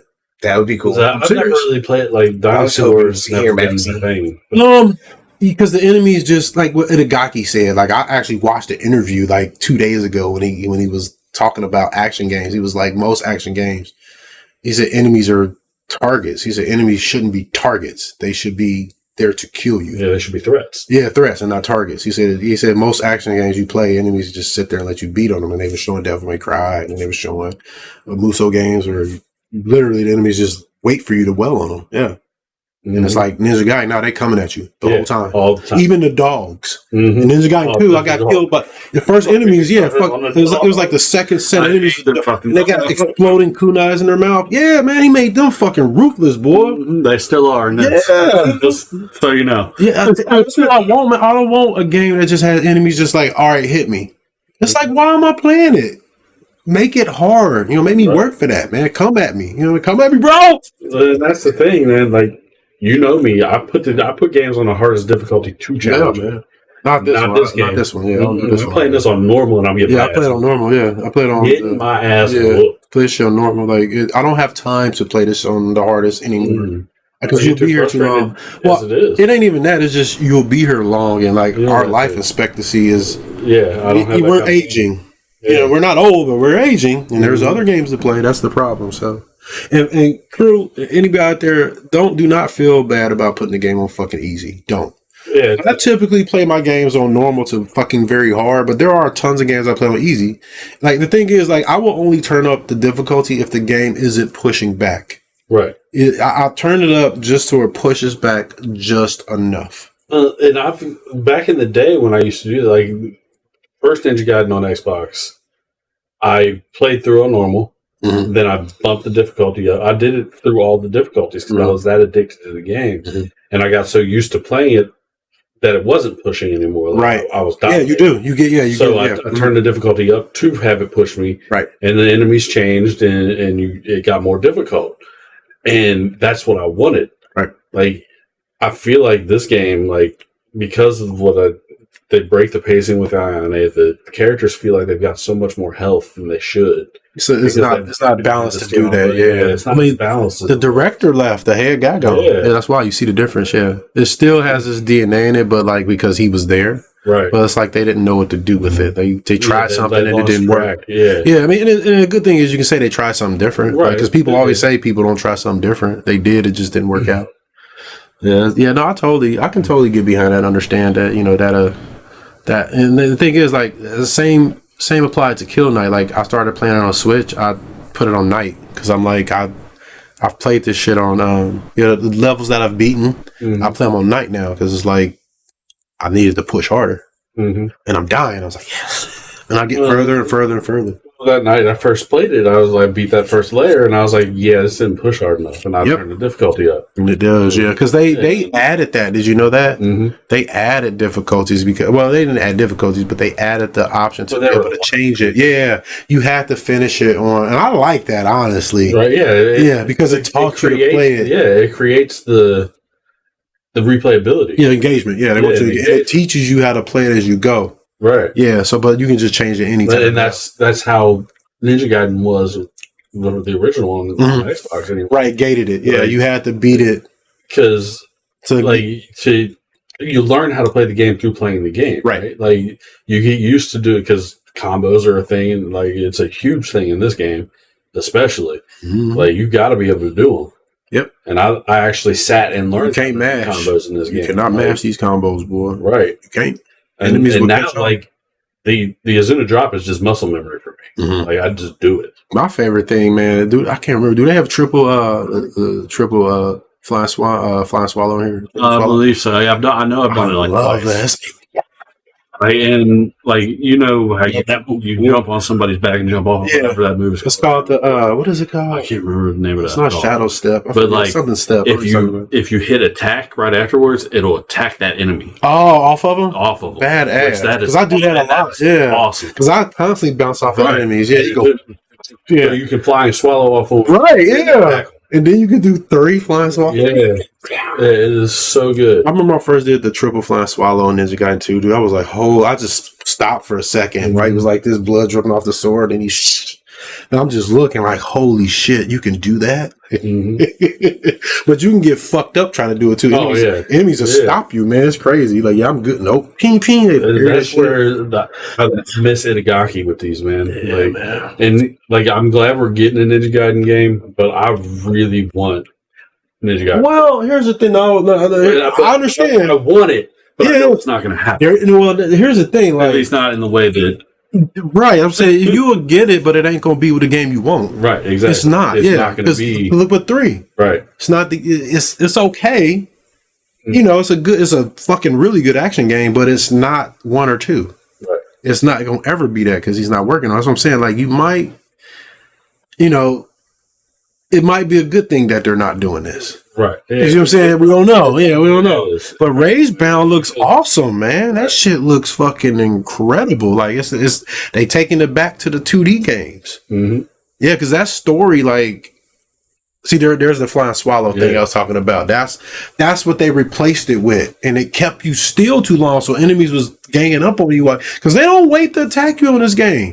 No. They don't, yeah. So like, I don't need to be sitting there with a sword like that. I need to cut and go. You know what I mean? Like, but I don't know if 1 and 2. I mean, the original Ninja Gaiden games and these modern ones. I don't know if the stories are connected per se, but I do know that the characters are. You know what I mean? So, right. And it looked like it was weird because you saw Hayabusa and then you saw Hayabusa, right? Which is weird because like. In the beginning, that was his dad that had that duel, and his dad died. Oh no, he didn't die. They turned him into the masked devil. Because you had to fight him. They turned your dad. I remember playing because I got to I cannot beat the games. I get to the end boss and you die. You start from that last level again. Because he shows up in this. Oh, does he? Yeah. See, and he's like blind. Is he? Yeah. See, it might have something to do with Ninja because Irene's in it too, right? Is it a girl named Irene in it? I believe so. Yeah. Yeah, she's from the original trilogy. Yeah, Irene was from she was the girl. She was like the reporter or something. I can't remember, but his dad, like I remember, like he because you thought he was dead because you see him like that duel, you see him drop, but like later on you fight him. Yeah, so that's strange because his dad's name is Joe. Ain't it? Yeah, it's so fucking weird. Yeah, Joe. Like they didn't have any Japanese names or Joe to come up. Well, I asked somebody. Like I think it's an exotic thing. Yeah, like for them, it's like Joe is exotic. But the main Is there a guy named Walter Smith in this one by any chance? An archaeologist? This doesn't sound familiar. No. Because in Ninja Gaiden 2, I think 1 or 2, like, well, maybe it was 2. Walter Smith was an archaeologist that was in there. It was all connected. But you said Irene's in there. Cause I believe Irene's. That's what I remember, like, seeing a girl, like, she looks like Irene, and she's from the original game. So I'm willing, I want to see how they tackle that, because that Rage Man, I like the original Ninja Gaiden games. And I do too. I mean, they're frustrating. Are they? Do you think they're going to make this one like a straightforward action game, or do you think it's going to be like a Metroidvania? I hope it's a Metroidvania. I'm hoping it's a Metroidvania. I hope it's a Metroidvania. Like, I would rather that. Yeah, than a straight action. Yeah. I would take either. Yeah, but I hope it's a Metroidvania. Dude, kind of like Strider was. If it was a Metroidvania, like Strider. Yeah, that would be fucking badass. Because his wall jumps is cool in this game. Like that, I should have put that fucking trailer up here. Check out Ninja Gaiden Range Bound, y'all. That shit is awesome, man. Like it looks and it has fucking pixel art. You know I love my pixel art. I would die on that hill. I would die on that hill. That pixel art is the best 2D art. It is, man. It just, man, it takes a lot of work and skill to, man, go look at Power Rangers. As shitty as that game is, man. It looks good. The fucking intro, man, you fucking ready to play. Then you're not. But it is a beautiful, beautiful pixely art game. Like it's just, I can respect that, man. Like go watch somebody on YouTube do it. You will have so much respect for it. It is crazy, but I'm looking forward to that game, man. But yeah, man. This game, would you recommend it? Oh, absolutely. It looks awesome. I absolutely. I recommend it too. Like after what I played, I was like, it's way better because I played 3 too, some of 3, and it's fucking way better. This is way better than 3. Like the only thing that we were talking about this is, you know, the dive roll. I never did find that. I have to figure. I can't remember if that's. I never looked it up or anything. I could be wrong on it. But they have the slide in there still. So in the dash, yeah, you can switch between the two. No, I didn't see the dash. The dash not in there.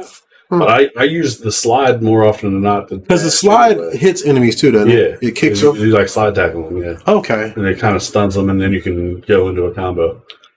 Because I like the roll better than the dash. Yeah, he just did it, actually. The slide, yeah. So I remember I like the roll because it lets you, it feels better. Especially if you block something and then because it lets you go into the roll. In that game, you could low profile a lot of stuff with it too, like easier. So, but. Like 1 and 2, I loved being able to get out of stuff because of the roll. Did 2 have the roll? No, dash. No, it is the dash. Yeah, you got hit because you didn't go as low as you did because you just kind of ducked and dashed forward. Yeah, but that's what I liked in the first game with the roll was like you would block and then you would go into the roll and then you could come out of the roll into a combo. And what they could have done, they could have handled it, but I know why they put the dash in because it's faster. Mm-hmm. You move, you recover faster. Like when you do it, you're active quicker, but you're not as safe. Right. Yeah. So I don't know. I'll fuck around with it once I start playing. Another way that they punish you for. Like, you got it. You can't spam shit like that. That's the thing. Like you spam anything, man. It gets like enemies. That's what I was thinking. Spamming something. They catch it right away in that game, man. That's why I'm not really good at this because I'm like you a spammer. You be mashing. Yeah. I was real bad about mashing for a long time too. This game would knock it out. Fantasy Star does too. Not do that. Fantasy Star will too. You cannot mash in the game. You cannot mash. It will not let you attack. Mortal Kombat, actually, the older ones, they were good games to teach you not to mash. Because you'll just sit still if you're mashing. Your character will just punch or just kick in one place and somebody just teeing off on you. Yeah, I love playing mashers and with the old Mortal Kombat. I'm like, oh yeah, this is combo practice. Well, and then I teleport with Scorpion, boom, come here. And then I'm honestly, back in when we first played Dead or Alive and the first Ninja Gaiden came out on Xbox, is when I learned to stop button mashing. Yeah, that game would do it, especially when you fight Alma. That first Alma fight was fighting you, Murai.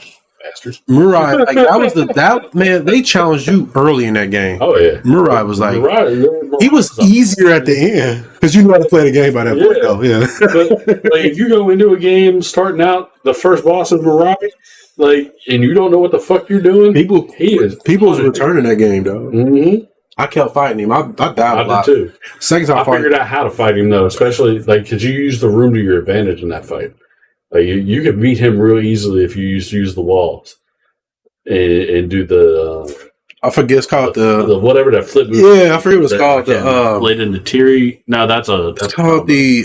It's something like I know what you're talking about. You do a backflip and you come down. Yeah, backflip and you come down on top of you real hard. I forget what it is. It's something. It's specific to the wall. I know what you're talking about. I can't think of what it's called though. But if you learn how to do that, I can't remember. Yeah, the flying bird flip is what you do off the wall. I don't know what the attack is. Yeah, you do the flying bird flip and then you go into the attack. Yeah, but yeah, like that in Alma. The first Alma was fucking. Yeah. Second time for Alma, she was easy because 2 reasons. She's in one of the Crystal Skull challenges. Oh, is she? Oh, fuck! That's what's you up. fight all the old enemies. Oh, do you? In the Crystal Skull challenge. That's awesome. They're all the bosses of the Crystal Skulls. The first Alma is mildly difficult. Well, really difficult for 2 reasons. First, you don't know how to fight her. It's your first time, and then second, you're inside of this monastery, and like you don't have a lot of room. Yeah, they corner you. Yeah, but the second time you're outside, there's nothing stopping you. You can just turn into her. You can dodge and just yeah. And she has more attacks and shit too. She's like she's arguably harder. Yeah, but since you know how to play, they do that really well with their bosses. Like they honestly, like it's not that it's easier. It's just you have more room to maneuver. And you've played. Yeah, that's the main thing. You've known like okay, this is what I do. Yeah. And then when she does do something new, you're like, oh, okay, I got this. You know what I mean? So, and then the main thing is you do have a ton of fucking room. You have, because you're outside.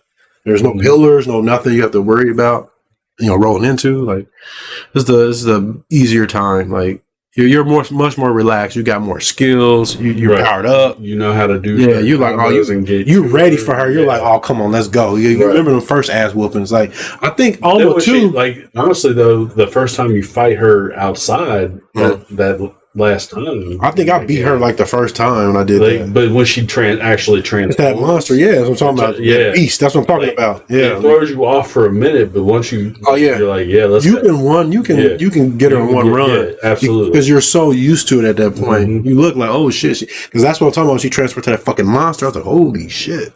She goes to her she's a greater fiend or fiend form, whatever it's fucking called. So, good ass game, man. They're all good. Fuck with the Ninja Gaiden series, y'all. Like Ninja Gaiden is one of the best game series action games ever. Fuck with it. Like it is so good. Fuck with it.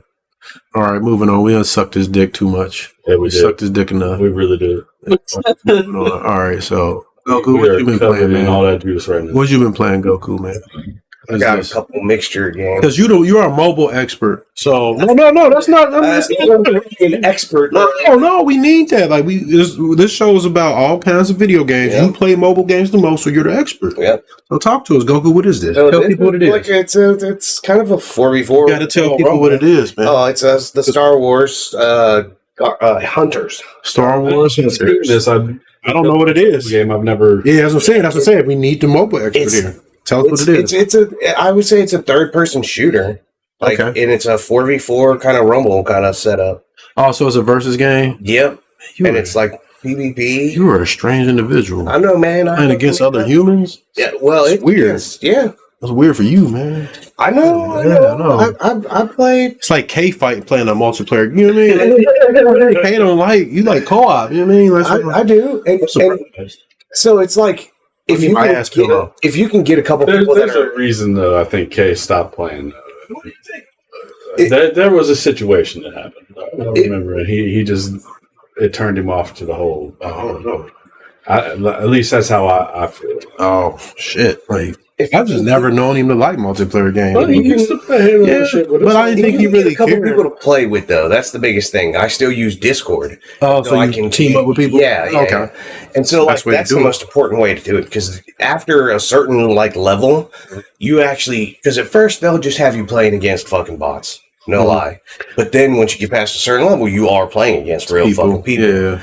And that's the part that fucking is important, is that you have real communication and teamwork going on your team, or else you will not go very far. And it's a third-person shooter? Yeah, it's behind the back. I got it right here. I saw something that was a Star Wars fan bot. See, and so I also like this. If you would be going by the storyline of Star Wars, so Qui-Gon Jinn, the guy who trained Obi-Wan, he trained Obi-Wan, was the one to kill the very last Sith, Darth Maul, right? Well, Obi-Wan actually. Obi-Wan killed him. It was the fight between them two. Because both Obi-Wan and Qui-Gon had to fight. The last Sith. He wasn't the last Sith. No, he wasn't. Palpatine. No. Okay, that species that was actually his race was he's the last of his race. He was the last of his race. But in this game, there's two. He's not a Sith. No, he's a Zabrak. He's not a Sith. He's not a Sith. That was a Zabrak. Zabrak is his race. Yeah. Was he the last of that race though? I thought they were the original Sith though, weren't they? No. The Sith is actually they're both a race and a creed, basically. Ooh, so the Sith are actually like they're red skinned. Right. They don't have not like Maul, because he has the black. Like the black tattoo. Yeah. So this race is Zabrak. That's a Zabrak. That's a Zabrak too? Yeah. And then there's the chick too that they keep showing. Because they ain't showing this new character, Nox. He's not in that little trailer you got. They don't have any So I don't have this chick right here. But if you play the Old Republic MMO, I watch somebody play that all the time. I do. They had the actual Sith race as a playable class. Really? Oh, okay. See, I didn't know that. And that's a free to play game. Yeah, it is. I'm gonna fucking have to play that. Dude, this chick, Goku. She's got red. She is. Let's see if I can. What about that? Do they have an overview? That's what I see. Well, I already have that. Assassin. I want to see, because they should tell you the race of the character. Do that? No, maybe. Menacing gear. No, just kind of not sure. She's not a Sith either. You see stiff. You can tell the difference visually. But man, you haven't played the Old Republic, dude. You will love it. I played the first one. No. You haven't played the Old Republic. The Old Republic, not Knights of the Old Republic. The Old Republic. Oh! It's a different game. The one that was on PC though. It's free. I didn't get to play that. It's free to play. Your PC or my laptop? Absolutely. Yeah, it's an older game. How old is that game? It's old. Yeah, it's been at least 10 years. I remember when it came out together. It's a game. Me and Milton used to play it. Yeah, back in the day. You will. So you will really like it. You will really. I logged into it the other day to play it. I watch. I don't have people to play it with anymore. So dude, you would really like that game. It's a hell of I watched some dude play it. He's like it. So this is. I've never. Man, this is a strange anomaly. This game here, because I was looking it up myself, and I couldn't even tell what kind of game it was. So like I said, it's like PvP. So, and it's like a battle royale because I'll go to the shit. So how many players be in a match at once? 8. Okay.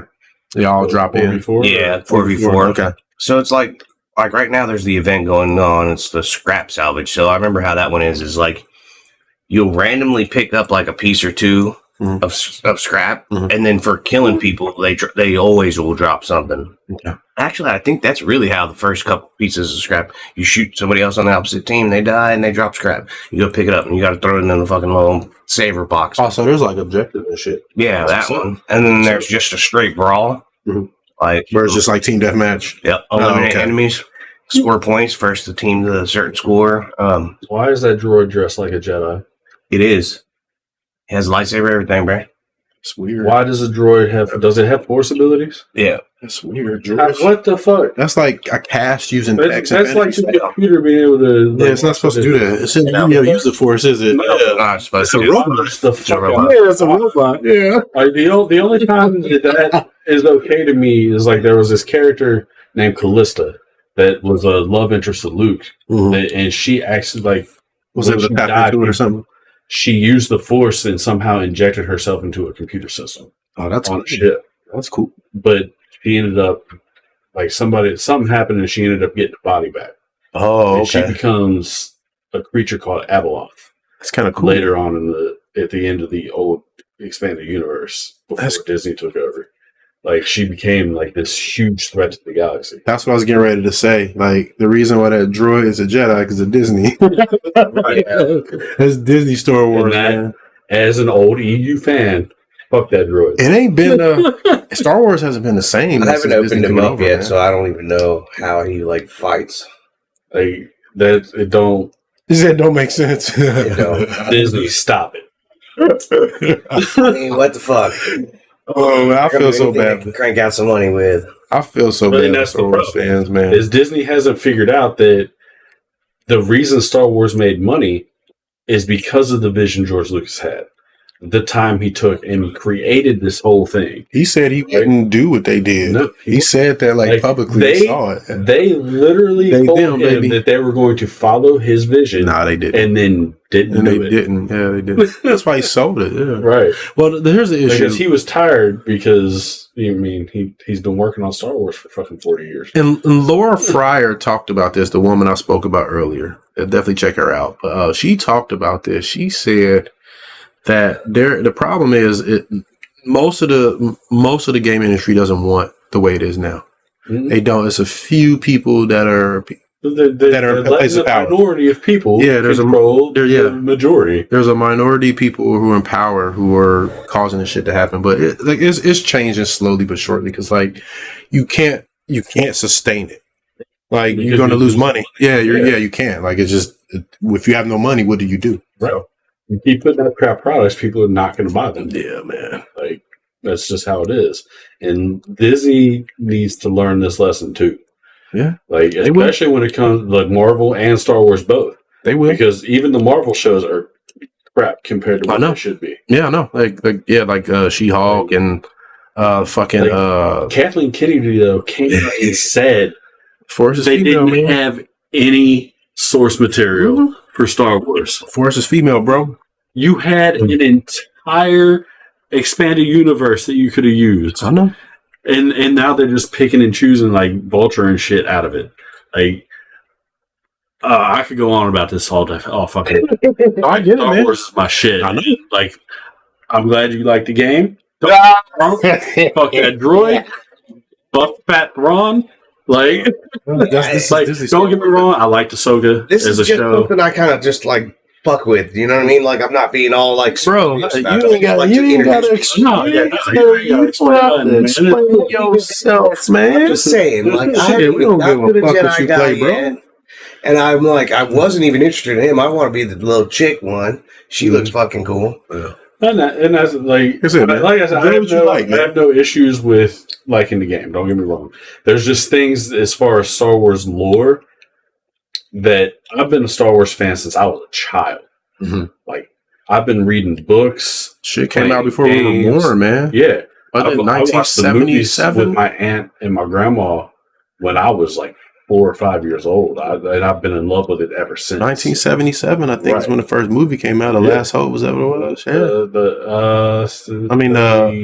77 something. 77, I think. It was 76 or 77. I think you're right. Before he was fucking born. But like I've been in love with this universe since I was a child, and when Disney bought it, they gutted it by doing away with the old expanded universe. Yeah, they said it wasn't canon. Literally, and you remember I was pissed off about that. I know, yeah. And I was that's the only reason I knew you told me that. I was so mad because they did away with characters that I had grown up reading about and loving, like Luke's wife and the Tom and Leia's twins and their other son Anakin.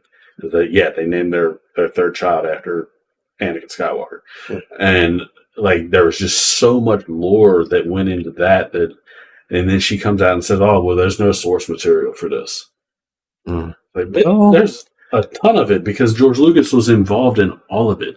Well, hopefully this, man, look, hopefully, like I know Star Trek is going through something like this too right now, and and this is a good thing happened. Apparently, like they, what was the Star Trek recently nobody liked? Which one was it? But they liked Below Decks. No, not that. Not the animated one. No, this was something. This was something like this was one of the mainline series. I can't remember. It wasn't Discovery. It was one of the recent ones or something. But they just about Voyager. Was it Picard or Voyager? It was not Picard. Picard was loved it. I did too. Not Picard. But it was Voyager. No, Voyager was the one that everybody hated. I don't know which one it is, but there's one. Well, I can't speak to this. Like I said, I don't know, so we don't know. Yeah, but it's the one with Janeway. But what I'm saying is this specific Star Trek, they're just writing it out of the canon. Damn. Yeah, that's what I'm saying. Yeah, that's what I'm saying. I saw this like on Twitter. Like, yeah, they're just writing. I don't know which one it is or what it was, but something they just was like, we're writing it out. So hopefully, well, I'm gonna say hopefully, but I won't hold my breath. But that's something that I think Disney probably need to do is like get rid of their shit. Just wipe all that Disney Star Wars shit. Give it back to somebody who knows what they're doing, like Lucas or whoever. Well, they ain't giving it back. No, but they need. I'm not saying what they're going to do, but it's what needs to happen if we want it the way it needs to be done. Well, the thing that's what will have to happen, and it's not for this product. It's not, and they've absolutely fucked it into the ground at this point. I know. Like the best show they've come out with, The Mandalorian was good. Yeah. Season 1 and 2 were good. Yep. Ahsoka was good. Was it? And everything else has been crap, except for this new show that just came out, The Skeleton Crew. That everybody's really enjoying that, and it's made for children. Oh, really? Interesting. Like, well, I mean, Disney, like, and one thing is Disney, like, they're backing off the agenda. They're starting to pull back on agenda-based media. And that's like, there was Because the Acolyte was an agenda therapy session for the chick that fucking made it. Yeah. Like, yeah. Haley, whatever it was. It was what was her name? Well, the main chick's name was Amanda Stenberg, but I'm talking about the chick with the glasses and the hair. I can't think of her name is. I know what you're talking about. She had an agenda. She had an absolute agenda, and she injected it into the entire series, and that show cost so much money, and they wasted it. Well, there's I know there's like I said, Disney's starting to roll back that stuff because they pulled all the transgender stuff out of Inside Out too. They were like, we're not gonna put that in there. It did gangbusters, and then like there's a show that they're putting on Disney Plus where they decided to pull. There was like the transgender ideology out of it, which I understood why they did it because like it had a trans person talking to a kid in the bathroom. You can't, you can't let kids be exposed to that. Like adult, well, I mean, you can do what you want, but adults, let me finish. Adults you can do what you want, but people would have saw that as a problem as a whole. Right. And my thing, and then the crazy part is like, I've really enjoyed the scene. Really? It was because it's cleverly written, but it's just the wrong place for it. It's not for a children's cartoon, right? Because like it was like you had to go watch it. Like it was actually touching to watch it because it showed how a person who really deals with this. This is the thing, like. Disney is creating a problem because they're doing this shit for money, and there's people who really in life deal with this. Like I know people personally who deal with this, who goes through this, and it's like they're brave to have to even stick their head out their house. You know what I mean? Well, and the thing is I don't want to speak for them, right? But I feel like they don't want this kind of attention. Oh, I'm sure. Yeah, no, it ain't. Like, it ain't no feel. It is. Right. It is. So I don't necessarily think that my friends would want that level of fucking of a spotlight, right? When they're dealing with, they just want tolerance. That's it, right? Yeah, exactly. Yeah. But there's multiple layers to it. But getting back to the scene, like, it was all sketchboards, like black and white and animated, and you can see text at the bottom when it's talking about, and like the girl that you can kind of looks like a girlish boy, tomboyish, kind of like a girl here, goes to the bathroom and then like I think get a text or something, and then from her dad, and it's like, hey, what's up, son, blah, blah, blah, whatever. And then like she runs out the bathroom, and then like she looks at the mirror and her face starts to fracture. And it's like, it's a symbol of like, she's coming apart because she was misidentified by her dad. And then like she runs out, she cries, and people start affirming her, and then like her dad sits with her and they talk, and like it's a very, really good scene. And what makes it really good, because there's no voices or nothing, it's just like text, but the music like it's something about it, like it fits the tone of the whole scene. Like the music is kind of strange, but it's confusing, right? Yeah, it fits the whole, it's like, wow, like it's really, they did it really well. It's really well done, but it's like, this is great, but don't put it in a kid's show. Like, this belongs somewhere else. Let's find a place to use this, because it's really well done. I was like, oh, that is great. Like, it was just, I wasn't offended by watching it, but like I could understand the part about when they ran into the bathroom and looking at a child. Yeah, that's because that's the whole consensus, because there are people who use transgender ideology to get close to kids and abuse them and close to women. Like, shit, I was watching this black dude, like, he don't look like a woman at all. He like me.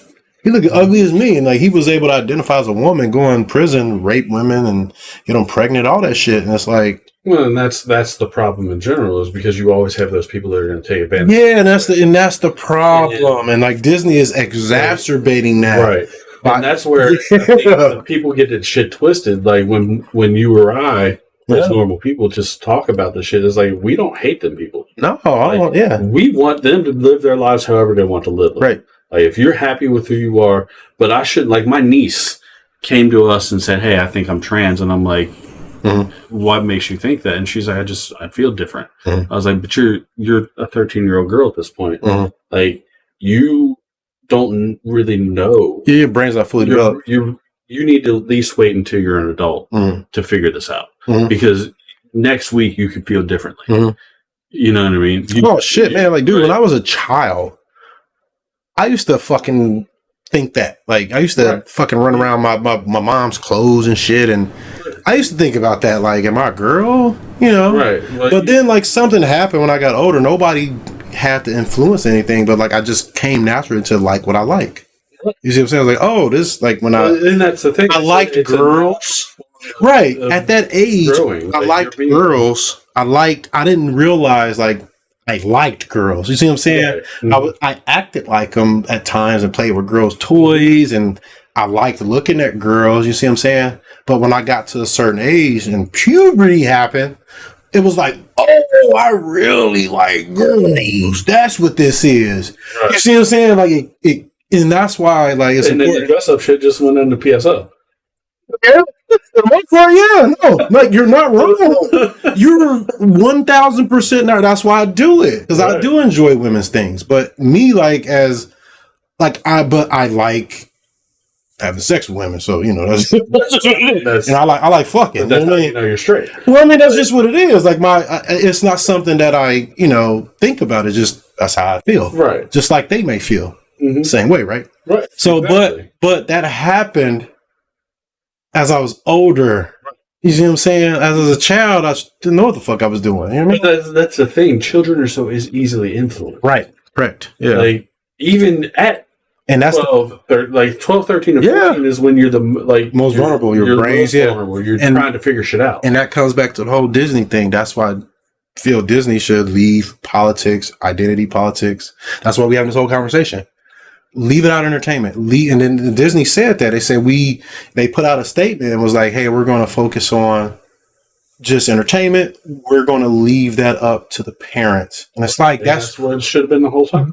Nobody said you shouldn't support this or X, Y, Z. No, we're not saying that. We're like, hey, leave this shit up to the parents.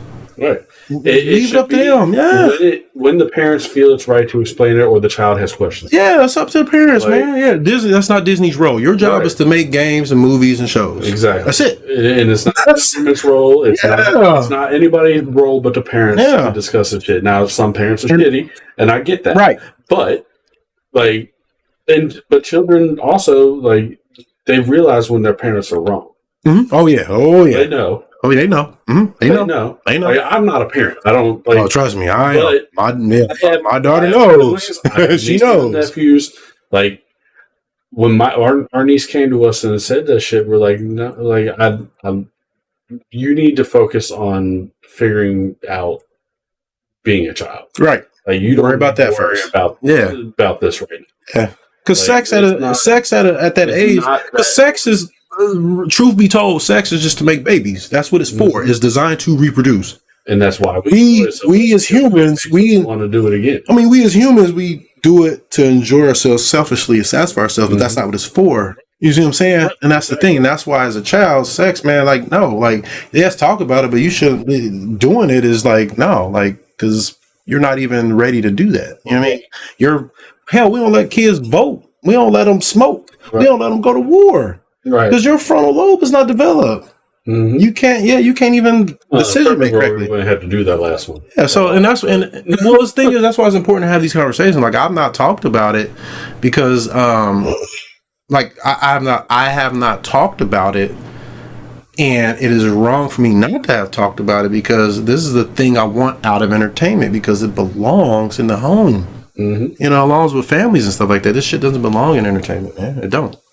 So Disney need to stick to making better Star Wars. And it's not just Disney. It's everybody. Yeah, I'm just saying. Yeah, I mean, since we're talking about we're focused on Disney. We're focused on Disney. Because they do crazy shit like they do like gender affirming surgeries and they pay for all that shit, but they won't pay for them to go back. Yeah, they won't pay to transition. You see what I'm saying? Yeah, like. I've watched shareholder meetings on this. I know it's true. Yeah, it's true. That is absolutely. That's what I'm saying. That's what I'm saying. Like, they pay their mind through their insurance. Yeah, through their employees' insurance. They allow, and it's like no man. You need to leave that alone. Stick to what you do. Make entertainment and games. That's it. A child does not have the ability to make that decision properly. And it's important for us to have this decision so this shit is taken out of games and back into the home. Like not saying anything is like the worst thing you could do. Yeah, absolutely. It is. Like, and because we sat back and say shit. We just let this shit happen. We did. Well, and the thing is there for a long time, if you said something that was, you was demonized. You were demonized. Yeah, you were a bigot. You were racist. You were trans. No, you have friends. Yeah, like family. It feels that way. Yeah, like not necessarily trans, but I have gay family. I have you know, like. And as most families do, right? Yeah, most families to be as happy as they possibly can. You want them to walk outside and be safe. Be safe when they go to work. Go out to eat. Go anywhere. Really, like I don't want to have to go hunt motherfucker down because I would. Because here's the thing, man. Here's the thing. All this is like who you decide to have sex with. That's what this is, and this should not be a point of topic in any form of entertainment. I agree. That's because that's all it is. That's all it is. Now, and again, if it goes along and it fits in the story as a whole, I don't care. Well, yeah, like because there will be parallels. There are going to be stories. There are going to be. But that shit's not for kids, man. Right, it's not. For kids. It's not for kids. But not everything is. That's why we have ratings any fucking way. Correct. Not everything's for kids. Yeah. When I was watching, what was that dinosaur movie? That Land Before Time. Yeah. When I was a kid, I didn't give a fuck who fucked who. Yeah. No, we didn't care what dinosaur was fucking what. Thinking about that. Yeah. We didn't care about that. Yeah. Like you saw this group of friends that came together to survive a journey. Yeah. In the original show, the original movie. Like that's what it was about. Yeah, it was about creating that group, becoming friends with them, learning how to deal with a situation and work as a team. There's a lot of lessons in that movie. It is, yeah. Like, and like I hate to bring this up, but what happened to the little girl that played Ducky is just sad. Rest in peace. What happened? Her father, after she was the voice of Charlie in All Dogs Go to Heaven as well. Her father murdered her and her mother. Oh shit! After those movies, really? Yeah. It's deep shit, boy. Right. I found out a couple months ago, man. Damn, really? Fucking tears. Yeah, I can see it. You can see swelling up right now. Yeah. Damn, that's fucking crazy, man. Shit. Did not know that. There's evil people in this world, man. So. On that note, man, let's try to move on. Let's move on to a little bit more happy, man. Holy shit, that was heavy. He dropped the anchor on that ass, boy. My bad. But this is about but for real, like, all right. So I'm about to go in. You already know I'm pissed. This is why this is here. Because I talked about this game before, I think. But all right, so I've been playing GoldenEye 007, but I haven't been playing this version because I do not understand why Microsoft would even release this shit. So they released this game, man. You will even think they'll unlock the frame rate. Nope. It's the same game on 64, but the textures are just upscaled to 4K. Did they update the controls? And the control, that's what I'm saying. The controls are modern. That is pretty much it. You can't play it online. Why? Yeah, there's no online. You can play split screen.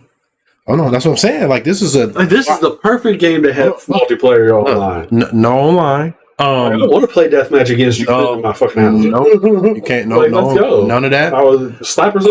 There's then the most jarring part. Look at it. Why does it look like this? They have that beautiful that's the version I'm playing, the leaked Xbox 360 version that looks like Perfect Dark's remake. I've been playing that because it got leaked. So I showed you it, and I have 100% better. I have no, because it looks like they use updated textures and everything, and this game doesn't use any of that. It's the same game. They just upscaled it. It sounded like, I mean, yeah, maybe it they is. made a stupid ass decision. So this is to what leave it as N64 as possible. Well, I'm gonna get to that because there's a reason why it is the way it is. But like, here's the sad part: like the Xbox can run this shit at 1,000,000 frames per second. Man, why does it have stuttering problems? What the fuck? Yeah, I was playing it. I'm like, it has a frame pacing problem. Like every 33 seconds, it stutters. I know that's frame. I counted it as like 33 seconds frame pacing. It's like, how could y'all fuck the run? And it's not even fixed. So it's a stuttery version. You better off playing this bullshit on PC. You getting a PC version that will run this shit at 60 frames per second. So I was like, man, they at least get increase the frame rate. Nope, it runs at the old frame rate. It stutters. It's not even worth fucking playing, man. Like, to be honest, you played this shit before. Like, you're only really getting it just for better controls. And like, when explosions happen, it don't slow down. So that's a good thing. But this shouldn't have no frame pacing issues. It should just run smooth. Yeah. It should run smooth the whole time. Game, you should be able to run this on a toaster at this point. Yeah. Yeah. You can run it on phones. Right. I played this on an older phone. So yeah, it'll run on anything, man. Like, but it's insane. So back to why this shit doesn't have multiplayer. So the Switch version has multiplayer. They released the Switch version, but the Switch version is worse than this one. The Switch version doesn't even have updated controls. It's literally the N64 ROM. It has all the slowdown, all that shit. But you can play it online. However, when you do play it online, it's split screen, and you can see everybody else because it's through emulation. Yeah, so you're just emulating the multiplayer. So I can, like, if you're at home, we're still 4 screens no matter what, and I can see. You can screen look. And I would be a screen looking. Oh yeah, who's gonna catch her? Like, there was a reason we was pissed at each other, fucking screen looking. Yeah. What if like you played it multiplayer, right? And you put because my friend Darius that came over actually, him and his cousin used to play. They used to put a divider on it, so you couldn't like somebody sitting at the bottom. Yeah, so you couldn't see. Yeah. What if you did that to keep it like 100, like for yourself? Just had like your little square. That'd be funny as hell. I would not do that. I'm screen looking. No, I'm screen looking the whole time. And I wish you could chat with them because I'll tell people I'm screen looking, dog. You know everybody's doing it. Yeah. I'm like, I'm screen looking too, dog. Yeah, I see you, dog. Yeah, I see you. It'd be like that Spider-Man. Remember they pointing at each other? He's like, yeah. I'm the real Spider-Man. No, I'm the real Spider-Man. It'd be that shit. But yeah, man, they fucked this game up, man. I don't understand how they did this, man. Like, I don't get it. Honestly, this game is legendary, and Get it, man. I would like to see like an updated remake of this game, but I also don't want to because it would be. No, it's gonna be bad, yeah, man. I mean, honestly, just play the leaked one. I can give it to you. Like, I have this shit launched. It launches in Steam. I have it set to. I ain't even got to. You remember? I ain't got to open it. I just launched the game. I created an executable. I created a batch file to launch the emulator without opening it. And closing it in the background. Then I turned that batch file to executable and added to Steam. So it launches like a Steam game. Yeah, I ain't fucking around, dog. And it plays the controller natively. Just works, yeah. And it looks better. You can turn on the old graphics by pushing the right bumper. Nice. And I'm like, and so this is what happened. So I know, like, there was a deal, like Microsoft and Nintendo, like they couldn't make it better than the Nintendo version because Nintendo still got something to do with the rights. Yeah, that's what it was. Yeah, Nintendo was like, so they wouldn't let them finish that version and put it on there. You know what I mean? Like, my mind, I'd be like, Nintendo. I would have told Nintendo, no, this is what we're going to do. And you're going to make a lot of money off of it because y'all like money. I'll go in there. Right. When I'm at work, dude, I talk to my manager and stuff like that when I'm 100% on something. If I'm confident, I tell them. Like, I told them, I was like, look, man, I can do this job better than all y'all, and I'm going to show y'all.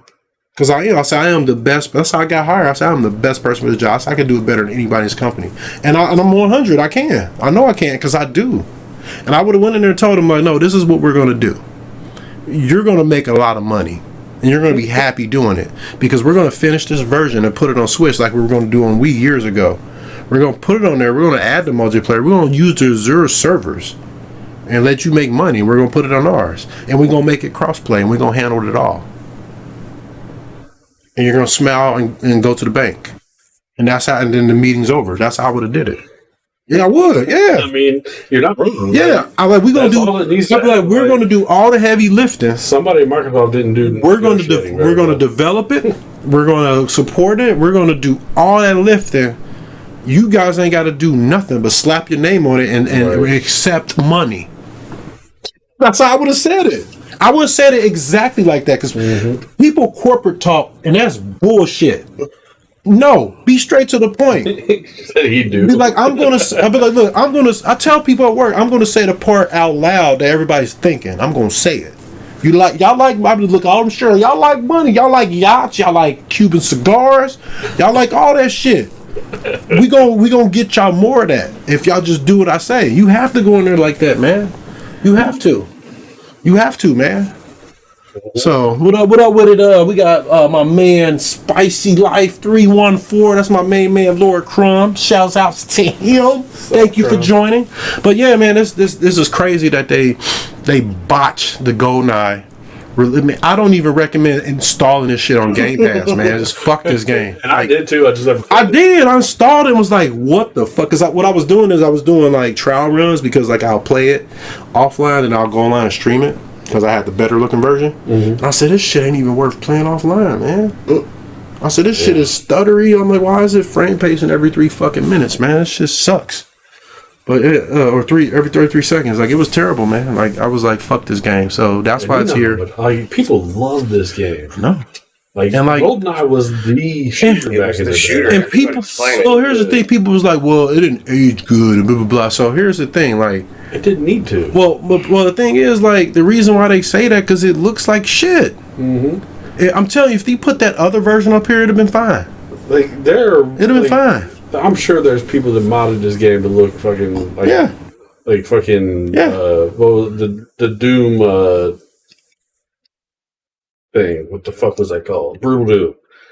I mean, there's all kinds of different mods for this on PC. Oh, I'm sure there's tons. There's different levels. There's all type shit, but it's just it boggles the mind that there's this version that's out there already, and they didn't use it. So, but that's why though, because Nintendo told them no. I don't know. They had a bad hostage negotiator. I'd have held them motherfuckers. All the hostages got shot. Yeah, they had a bad hostage negotiator, man. Fuck them. So, but moving on, we're gonna move on. So don't fuck with that GoldenEye shit. Alright, so Goku's been playing some shit. I don't even know what this is, but what I'm gonna do while he's talking about this real quick, I'm gonna run and get our pizza. Because it's upstairs. I know motherfuckers hungry and I gotta take a piss. But Goku, I watched. It's another fucking multiplayer game. It is another multiplayer game. I knew this one because I watched the whole trailer. And it looks cool though. It is. It's fun. It's got a lot of little fucking RNGs in there, I guess. Jesus, baby. And a lot of like, you gotta just grind too. Just like whether you win or lose, actually, like in a fight, fucking, you get parts, and that's how you fucking get to the next mech, and that's how you get your guns built up and shit. And like it has a little objective base too, little like what you want to try to focus on, and it'll help make you better at the little handheld game. But as you can see, like the controls on the side there, like the best part is the fucking where you can put those buttons anywhere you want. You can totally just move them around, make them bigger. I like it when games do that. I love it when fucking the game lets you fucking put the controller where you want it, where you feel the most comfortable. So like, that's like the most important part is like being able to like move it where you want it. Because I keep finding I have to keep moving buttons here and there. Like just now, actually, since I brought it up and I still have it in my hand, like there's a chat button in the corner and you can't fucking move that thing. Like seeing the controls, you can see it there, but when you're in gameplay, there's a little chat button right there at the bottom. I mean, maybe if I guess I turned like in-game off or in-game chat off or something, probably that would go away. But it mixes up with fucking a button if you have the button there right where it is, because it's literally in the corner. So like, that's why I'm trying to like. Yeah, I need to space buttons out when I play games on mobile, especially if I'm playing with the actual touchscreen. Yeah. Because, like, I got these big-ass Donkey Kong. I got these Donkey Kong paws. I do. Like, I'll be hitting buttons. Well, then on top of that, like, you can make them bigger and smaller. I guess, like, that isn't really that. I mean, that's about as big as my thumb. and I can palm a basketball. Right. I don't know.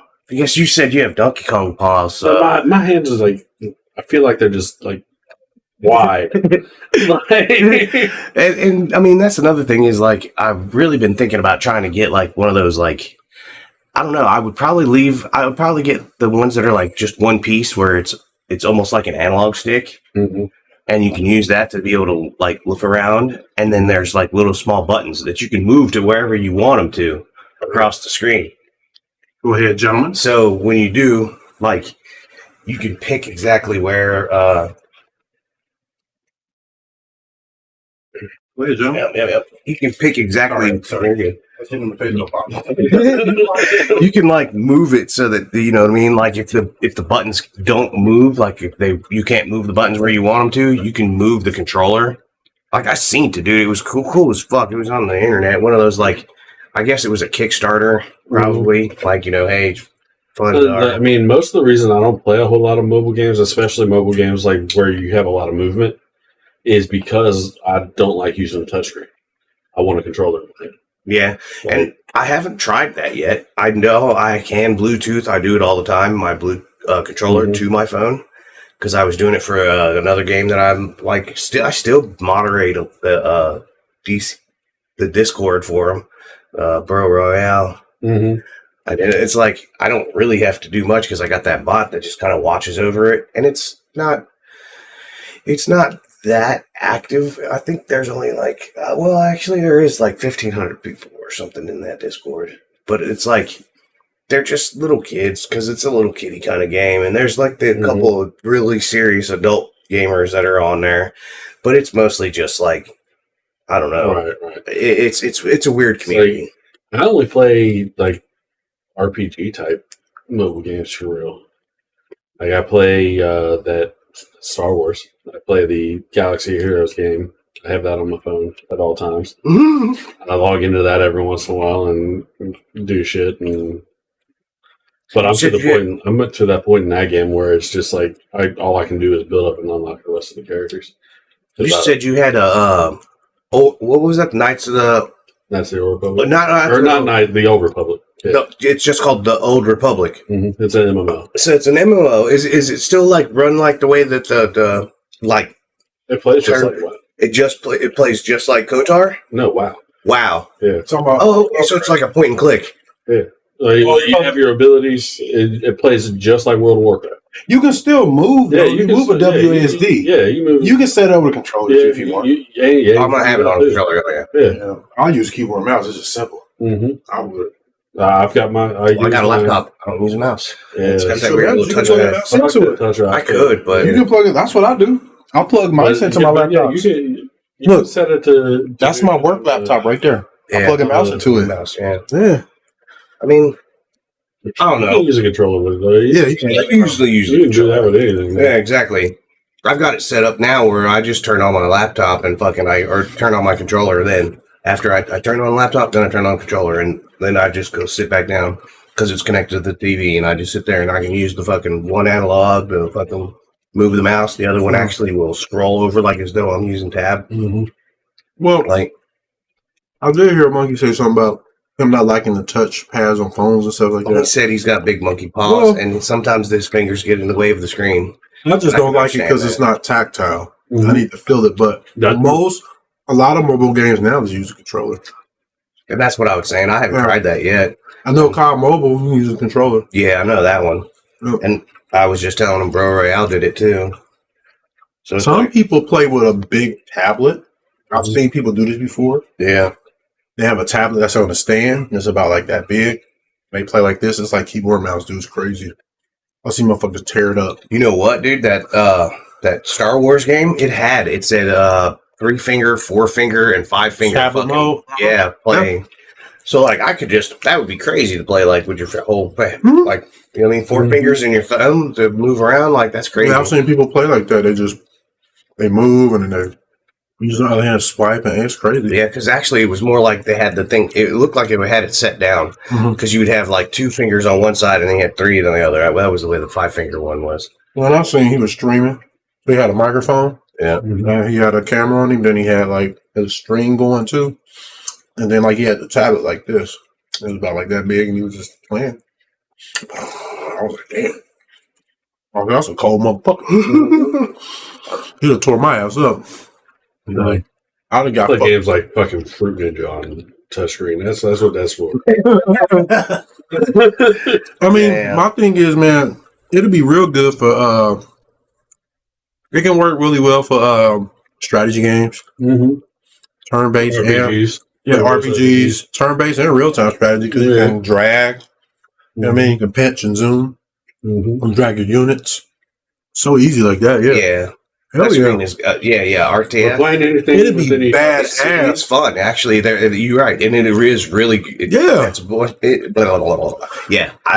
the RTSs a lot on here. That's basically what you're doing with the mouse. You're just pinching and zooming. Nothing really been good come out. There is a couple of little Galaxy games or whatever like that I tried. The Souls of Sins of the Solar Empire, Sins of the Solar Empire, something like that. You remember that old game? I've played a couple games that were like that. I remember the name, I never played lately. And I saw they were putting Civilization on there too somehow. Yeah. Man, I like strategy games. I'm so bad at them. Like tactics games. Well, I finished one. It was called Mysteria Realms of Lore. It was a tactics RPG, but I want to finish Gears Tactics. Have you played it? I really like that game. Have you played it? Combat, I know it's crazy. Combat's so fun in it. Is it? I never finished it though. It's insane for it. I just suck at it. Right. Like moving my characters and understanding what I should do. What you have to. Yeah. I'm gonna just have to just like suffer through one and then learn. You know what I mean? Yeah, basically. I like putting it on skirmish. That was the way I learned. It was like you could change the difficulty. You can change like that Marvel game that came out. That's yes, I got it on. I got it on Epic for free. Marvel Sins of I can't remember. I know what you're talking about though. It's a strategy game. I know what you're talking about. Is it Sons of something? Yeah, something like that. Yeah. There's a Marvel strategy game. Midnight Suns. Midnight Suns. Yeah, there you go. That is really good. I have it. Like I'm gonna play it. I need to finish. I got it on PlayStation. I need to play it. I need to finish Gears Tactics. But man, the video game ADD when the games are good is so real. It's bad. Yeah. That's why I got so many. That's why I got so many, man. And that's the thing. Like I have a lot of games, but very few are trash. Right. Like you go in there, you can close your eyes and pick a game. You've got a few trash games. 90% of the time, you're going to get a good game. They're mostly recent. Well,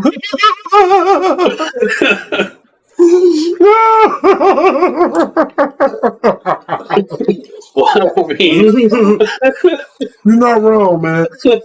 You're not wrong. Games nowadays, man. Because you know me, like I like to form my own opinion on stuff. Like, so I bought Star Wars Outlaws because it's Star Wars, and I wanted to form my own opinion. I know. Like, and that like Turtles. Right. Not Turtles, Power Rangers. Right. I bought it. And I played a couple hours of Outlaws, and I have not touched it since. Dang. Fuck that game. That's sad, man. I saw Var Dark. You are a fucking like a thief. You can't steal though. You can't steal shit. Like I felt like I was trying to play Splinter Cell, but the fucking stealth sucked.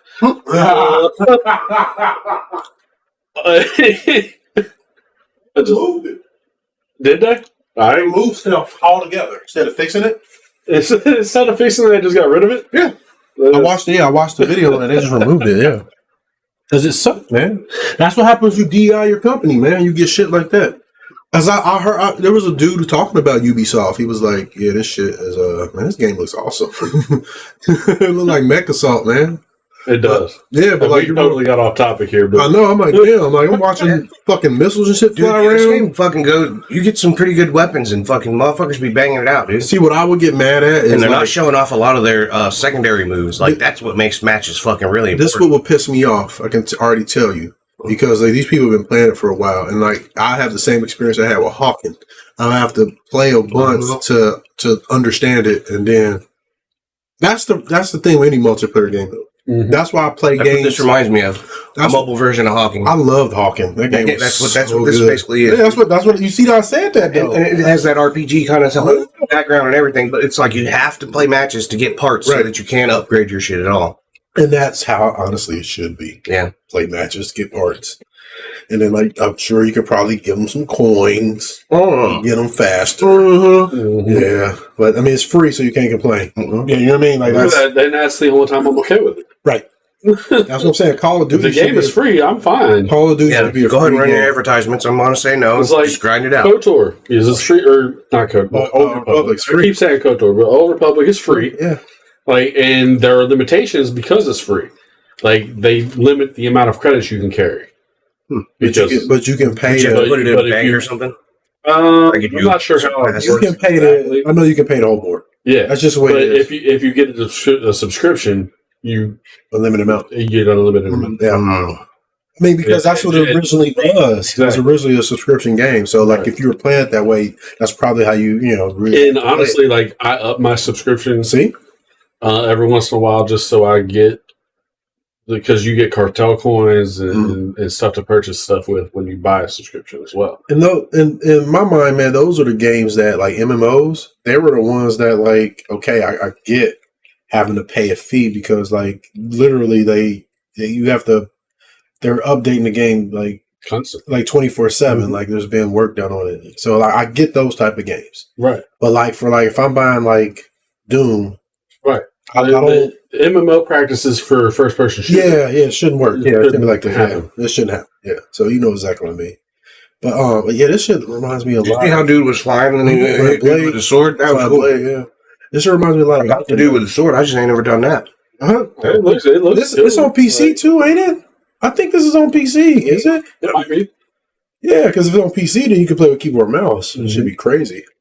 Well, yeah, I told you, Goku is the mobile. He's the resident mobile expert, boy. He finds all the mobile. Just don't look for mobile games like that. I used to. I like long time ago. I like that spider walking one. I know. I haven't. There's so many of them that. Here's the problem with mobile games for me. A couple, like I'll explain. Like I like the controller, but the second thing is there's so many. There's so many bad ones that are mixed in with the good ones. It's hard to find good ones sometimes. Yeah. Oh, trust me. Sometimes you stumble across some good ones sometimes, you know what I mean? Like, I found like 4, I just typed it in, Mech games. Yeah, I found like 4 of them that I was like, well, these look okay, I guess.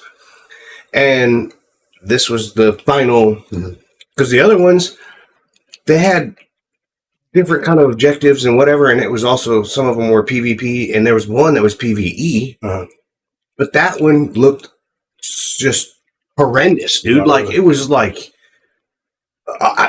there was like no texture to anything. Like, it just was bad. It was bad, dude. It was bad. But it probably had the most promise because it was like, it looked good. Like, they had some crazy video that looked awesome. Like, fucking, like, it almost reminded me of Mech Champion or whatever, the Super Mecha Champion. Remember that game I was playing before? Super Mecha Champion. Okay. That fucking, it was like that kind of quality where they were like able to transform and, you know what I mean? Like shit like that. But that's not what that game did. When I actually played it, it's not anything remotely like the video. Damn, that's the problem with games too. Yeah, you get some fault. Yeah, you get some. You see some of them ads for some of them, and they're not anything like what I never click on. And I can vouch for this game, right? That on this screen right now, I can vouch for it that it looks like that. I mean, but this doesn't look like an ad. It looks like somebody's just playing. Yeah, this looks like gameplay. It is like gameplay. Yeah. When I was watching it, I was like, "Yeah, this shit looks like Hawking and Mecha." What's that one game like where you're like shooting zombies or something, and you're walking down, and it multiplies how many people you have? And I hate those games. It's bunch of those. Bogus as fuck. Yeah, I hate seeing those ads, man. I would never click on them, man. Because that game doesn't really exist. Half the time when I have clicked on that a couple times, like, just to see what it is. It's not even that is not the way the gameplay even happens. And they always say this is not a fake ad. They always say it's not a fake ad. It's a fucking fake ad. That's what that means. This is a fake ad. That's what I mean. My favorite like mech shooter, I guess you would say, is Titanfall 2, though, man. Oh man, Titanfall 2 is it's like $2.99 on Steam right now. I'm about to buy it. I already own it. I do too. I think I own it on Steam. I don't own it not on Steam. I'm on Xbox. I own it on Xbox. I think because I bought it on PC initially. So I have a physical copy on Xbox, but I own it. Yeah. Actually, no, I think I own it like on that Epic, not Epic, but EA. I own it there. Oh, really? I own it there too. I think. Yeah, How come like I can always get to my It's crossplay with the Steam version though, so I can always get But to not with consoles, which is Assassin's weird. Creed because I still like playing my fucking Black Flag, dude. oh no, that's not EA. That's not EA. That's Ubisoft, bro. Ubisoft. Yeah, that's Ubisoft's launcher. Yeah, You know. yeah. They're another company that's going in the toilet. So, but yeah, check out this game. It's called Mech Wars. It might be on PC too. So I think when I was looking for videos, I may have saw a PC one. So check it out. Goku's the mobile expert. If he recommends it, it's probably good because I see do play a bunch of different ones. Oh, okay. At least, but it is good. It's a good. It's game. free, right? It's totally try it out free. for free. Yeah, Exactly. Try it out, man. I'm looking for hardcore guys that mean it, and want to do it, and I want to deliver it, man. So moving on. Let's see. Oh yeah, we did take it. I'm sorry. Go ahead. You can take it. It's only like one slice. We killed that shit. All right. So moving on. So we all been playing a little bit of this. So that's why I put it there. But like I've been playing it like hardcore, man. Hardcore. So Phantasy Star Online, back to it again. So since the last month I talked about it, I've played it for 148 hours, something like that. Jesus. Yeah, I play a lot of this game. So, and I haven't been streaming it because like I don't want I play beat 'em. I play a bunch of different variety games, and like nobody wants to see me feed fucking mag for 100 hours. You know what I mean, like, you're sitting there just waiting for. I only stream it when like we're doing quests and missions and stuff. So there's one quest I found. It's called you will like these missions. You're gonna love them. The first one's called what was the first Star Wars movie called? Episode 4. The New Hope. The New Hope. So there's a mission called New Hope, and you can do a multiplayer version called The Military Strikes Back. And like the missions are really like, first of all, it starts off in VR temples in episode 2, but you can get holiday wrappy drops right now, Santa wrappies, and they give you different items. So somebody remasters shit 60 frames per second. That's why it looks crazy. But it's the best place to get them because this mission drops tons of these wrappies, like just wrappies, and that gives you a chance to get holiday spawns. But like, it's a good mission overall. Tons of enemy density. It's like a big wave of survival in the beginning. Then you go through the jungle and forest, seabed. It's a good mission. So, but man, yeah, I've been playing a lot of this. The reason why I have mag feeding so much is because I play with all y'all. So I need mags for different levels of characters. So like I have Lola, I have characters for every difficulty. So if somebody's playing, I can jump on with them because it sucks jumping in somebody's game, you 100 plus and they're like 20 and you one shot and everything. What type of shit is that? Yeah, it's shitty on both ends. Yeah, that's what I'm saying. You can circumvent it by like removing your mag, but like if your level's you high, you're gonna do damage and taking your weapons off. But no, I just get around that. So the thing is, I'm going to create what people don't know about this game. It's very, very reason why I like it is deep. It's a simple but very deep game. Like systems are the combat is simple, which I'm fine with because in role playing games, in my mind, combat's supposed to be simple in a role playing game because they're not action games. That's one thing. And it doesn't. If you like role playing games or action, there's nothing wrong with that. This is just a personal preference for me because how I think of a role playing game is something you're sitting back is very strategy. That's why I don't like New Genesis. Because it's Devil May Cry, and if I want to play Devil May Cry, I'm gonna go play that. You see what I'm saying? Like I want to play a methodical role playing game. You know what I mean? That's how like fucking D&D. D&D didn't have a fucking bunch of action. Very methodical. I would love to play D&D.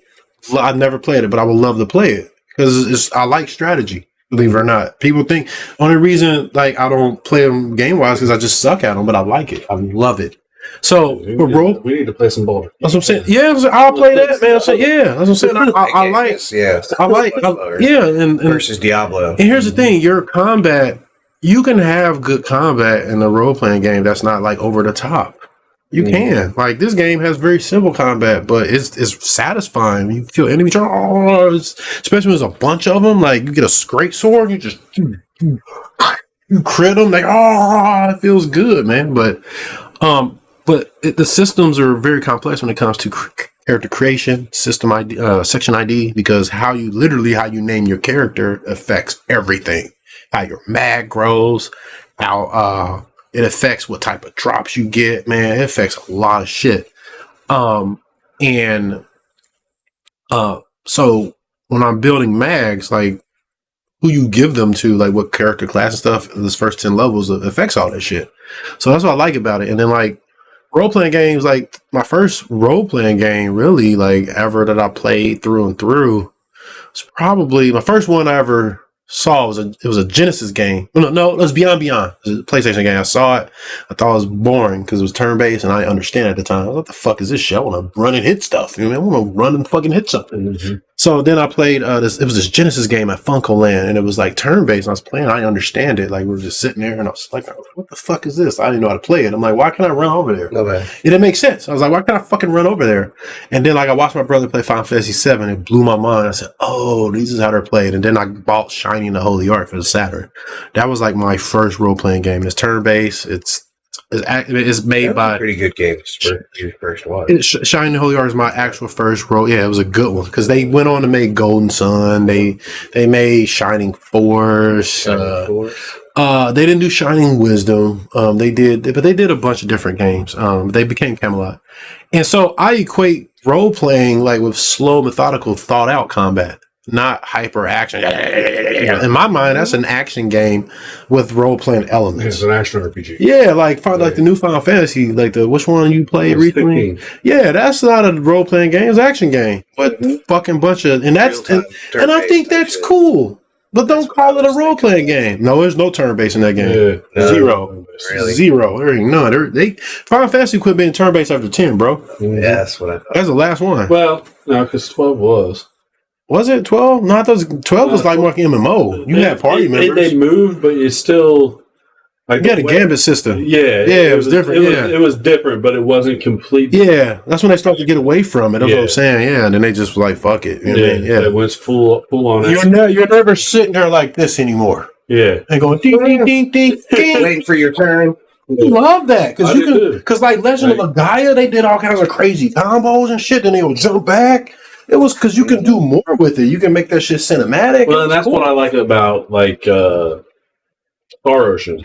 Yeah, like if you time it right, your characters will all they'll sync up. Yeah, do shit, and you can. I watched you play. I watched you and Jimmy play a ton of Star Ocean. Star Ocean is a great game. It's really in depth like this, though, like when it comes to certain systems. That's a Japanese game.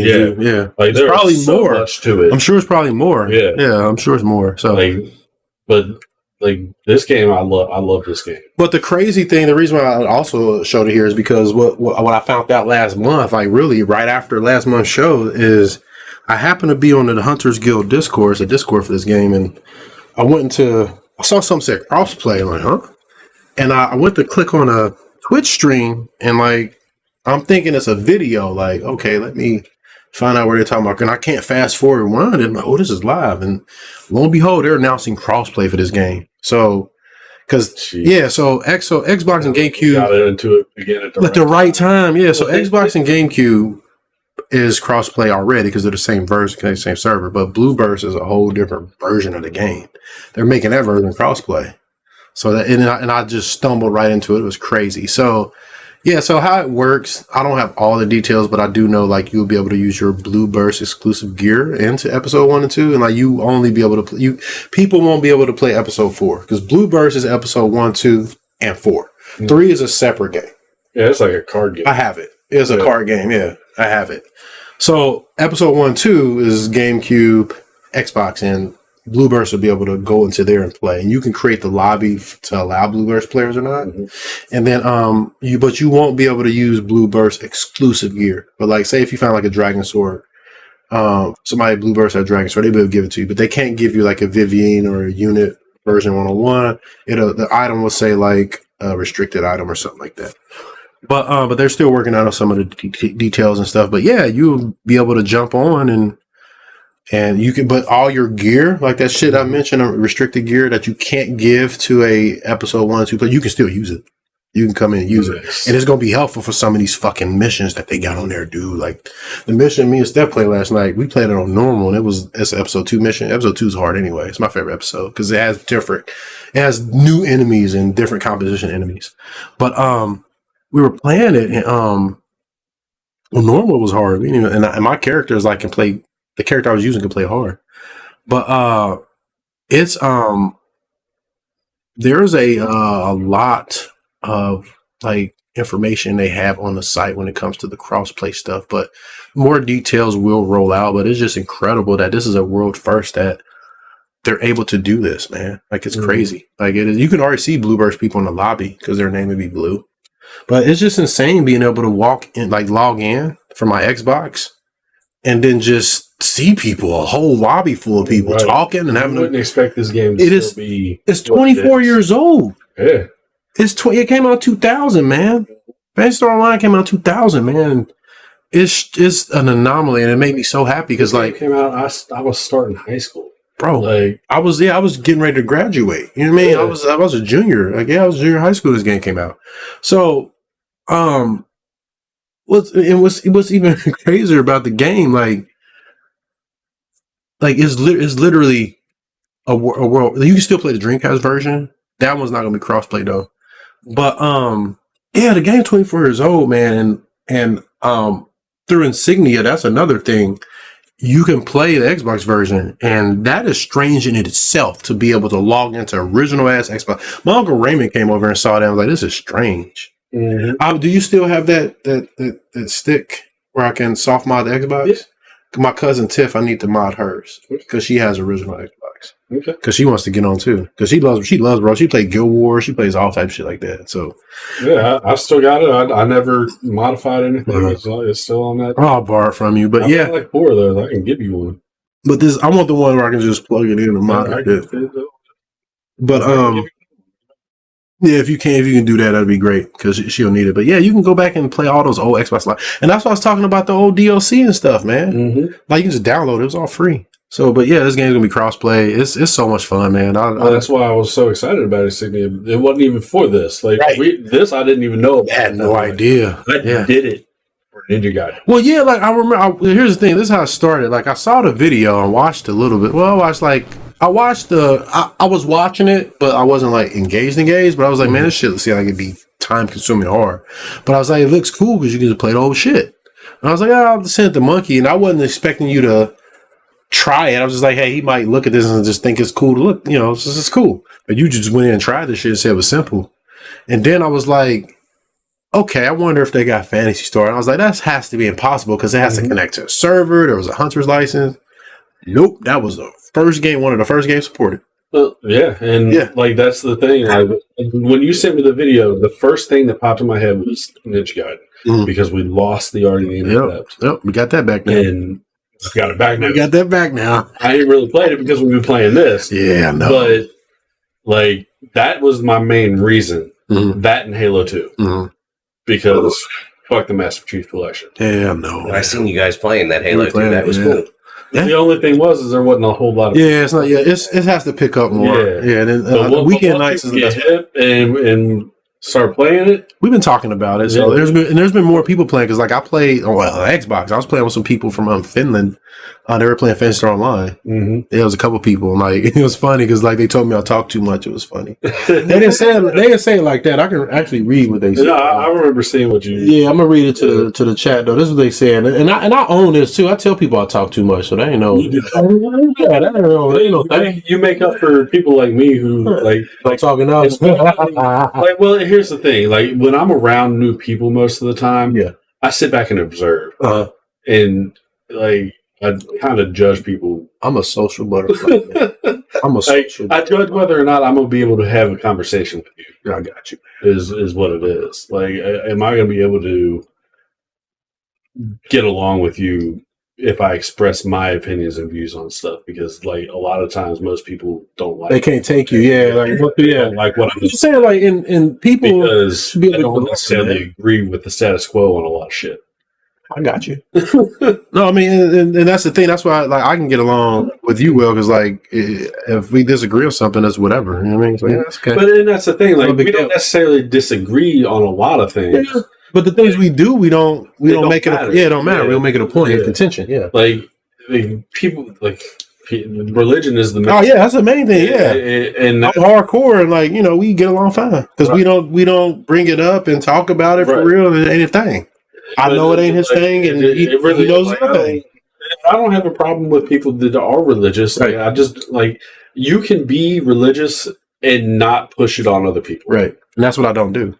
Yeah, and that's never been an issue between us, and that's always been my main issue is people try to shove the shit down your throat. Yeah, because I used to fuck with like the people who came to your door. The Jehovah's Witnesses, they still do. They came like one came out. I would make sure I was in the goppiest clothes I could. Like I'm real nice to open the door in my trench coat. Like I would. I'm nice to him. I'm like, I was a teenager then. Like I just like I'm being mean, but you know, it was an asshole. Yeah, it was a shock value. Oh, I'm at the wrong place. I'll see you later. I'm gonna tell one of them I believe in Satan. I'm like, yeah, I'm a Satanist, dog. So we don't get along. No.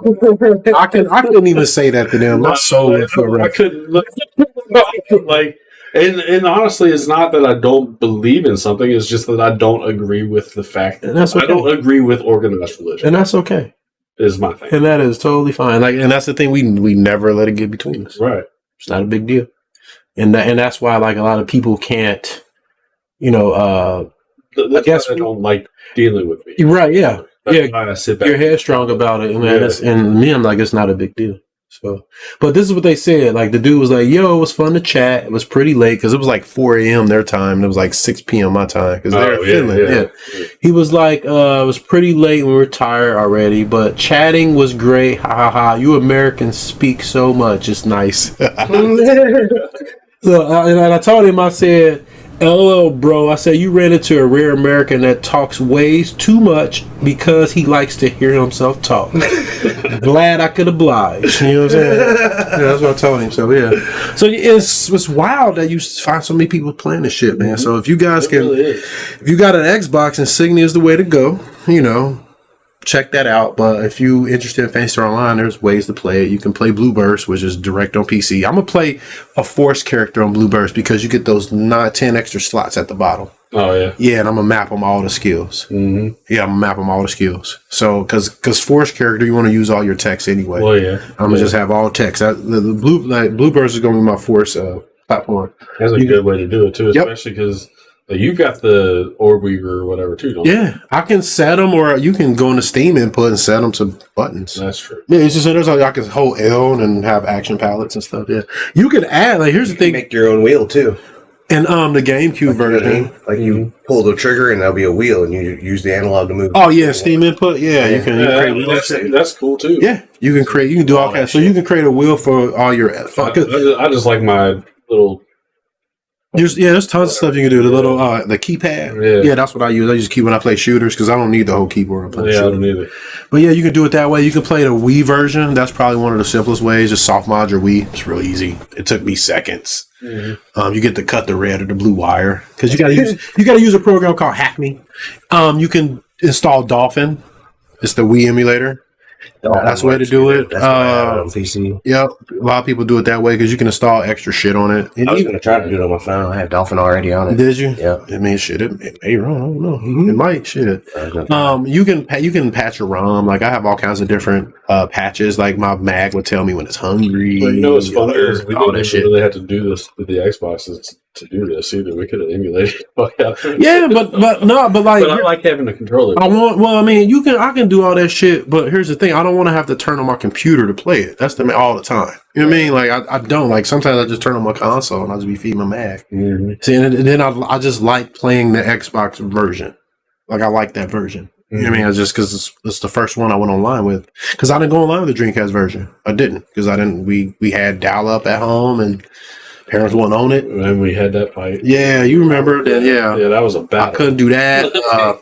I couldn't play any online. That's why I moved out. Like it was my second year of school, and my parents was paying me to live there, and I'm like, well, I want high speed internet. And he was like, you can have high speed internet, you move out. I was gone the next month and playing Phantasy Star. Next month. It was like in my house, and now my mom's calling me for antiviruses and shit. She was scared, like, the people were going to install RAM into my computer. They're going to download RAM from the router. So she was saying some weird shit. It wasn't that, but I'm just paraphrasing how loud it was. There was some weird shit they were saying. Yeah, I know. Shit didn't make no sense, but yeah. But this is an excellent game, man. Like, it's my favorite game. Like like I get tired playing modern games. Like this I don't ever really. I play this till I fall asleep. Mm-hmm. Like I just play and play and play it. So, but I ain't gonna stream it a whole bunch on my. I'm gonna stream it a lot, but not as much as I play it. Because if I stream as much as I play, y'all be sick. Y'all be sick, man. Like if I wasn't doing this show, I'd be playing it right now. To tell you that now. So, but be feeding your mag or something. All right, so we're gonna move on to the main. Current events because we finished with the backlog. So, the first one we're going to talk about, and these will be kind of quick. They'll be interesting, though. Let me remove that. So, yeah, we're going to talk about Twitch and the Twitch Adpocalypse because they're doing the same thing that YouTube did.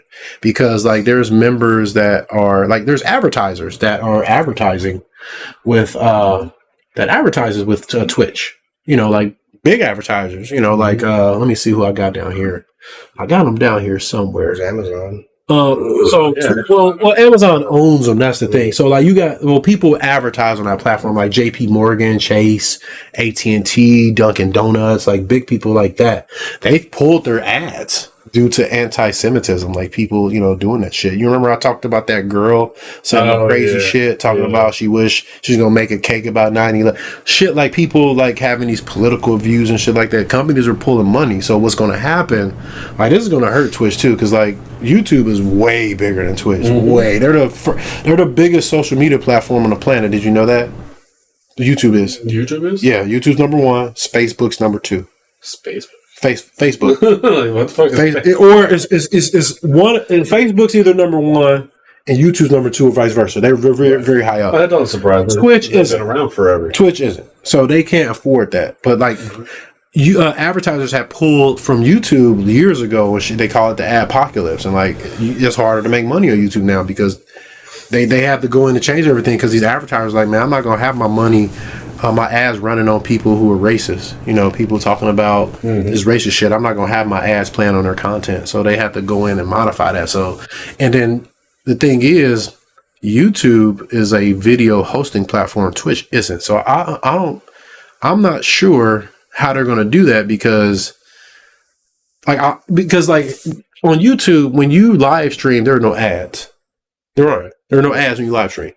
So that's not, you can do whatever, say whatever. I mean, YouTube can stop your stream if they don't like what you're saying. Yeah. But like, there's no ads, so there's no reason for like advertisers are not really worried about on your stream because there's no advertising. Versus Twitch, there are ads running during streams. Mm-hmm. So it's like, how do you monitor that? Because on YouTube they run ads on hosted video, so they can scan it and do all the checks, even upload the video to do all the checks and stuff, and they're able to check it and make sure it's appropriate, and so it can be monetized that way. Versus a live stream, you see what I'm saying, where they have to monitor that in real time, and like I wonder how that's going to work. It's going to take a lot of money. Yeah, that's the thing. Amazon got money and people. Yeah, Amazon. But the thing is, Amazon spend it on Twitch. There you go. Yeah, that's what I was going to say. Does Amazon want to spend that on Twitch? Yeah. So, but yeah, I mean, revenue wise, Twitch cannot generate that much money for them. Not. I mean, as big as Amazon is, like Twitch is a drop in the bucket. Right. As I say, they make their money off of selling product. I mean, it's server. Twitch is a negative for them, to be honest with you. Could be. They could be a write-off, just like they wrote off Concord. Concord was a write-off. That's the game. Yeah, they had the episode. Concord. I was like, the episode wasn't bad, but the game was terrible. I downloaded Secret Level, didn't I? I did. I can't remember. But yeah, they I wonder how they're going to handle it with the advertisers, because like how do you handle that with live streaming? So what I've seen some of them do, like some of the games that I also play, like Brawl Stars. Oh damn! Like Brawl Stars, and it don't take me no time. Kill some gummy bears. Just came out right there. But there's they will do live streams, and then like the amount of time that you watch, you can earn certain little points or whatever for like Brawl Stars. Well, I'm not talking about that. I'm talking about how is Twitch going to monitor antisemitism? Yeah, how they're going to what's the word, police it, or how to, because YouTube YouTube doesn't run ads on live stream, so they don't have to worry about that. They just have hosted videos where you can view the video even before it goes live. Where these people are live, and you have to monitor and control that live because ads are playing as they're streaming. You know what I mean? So I wonder how they're gonna do that. But yeah, there's a lot of people saying like Twitch has constantly like picked sides too. That's what got them into this. Like some people they'll ban, they pick and choose. Like their policies is never across the board. Yeah. It's never fair. Like some people who make more money have more leeway and rights. You see what I'm saying? So that's why that shit's getting pulled. So I'm interested in wondering how they're gonna imagine that people with money making the rules and bending. What the fuck is that? People won't do that shit. No, they wouldn't. No, never. They never use their money to influence their power at all. Suckers would. Yeah, but so yeah, they got themselves into an interesting situation because people think Amazon's gonna sell them. They might because they don't want to have to deal with doing all that shit. Well, no, why would they? And like I said, they are a drop in the bucket. Yeah, and they don't give a fuck about Twitch. And for Google, like that's one of their main money makers is YouTube. It is. It's like probably one of their biggest money makers because they do sell server space and shit too. And that's the other thing that Amazon does. Like Amazon has like servers. They sell that shit. Like Microsoft does with their Azure Cloud and Google. Because like I know our job, who did we go after? I think we may have went with Google. Because even our CEO's son worked for Microsoft. I don't know why we wouldn't go with at the time. I don't know why we didn't go with Azure, but yeah, I think we went with Google. Well, it depends on what they. It's probably price. Yeah, but I'm saying like I think Microsoft is probably more expensive too. Yeah, probably protecting the bottom line. Azure, what I hear from Azure that is like really good. Like they say Azure Cloud is good. They say it's good, but arguably better than Google shit. So Google, man, they should be shit. That's the problem. Like they'll run something like Stadia. They'll run it and then just like take it back out to shoot it. Because they'll manage around like Goku. You don't know what Google Stadia is, do you? No.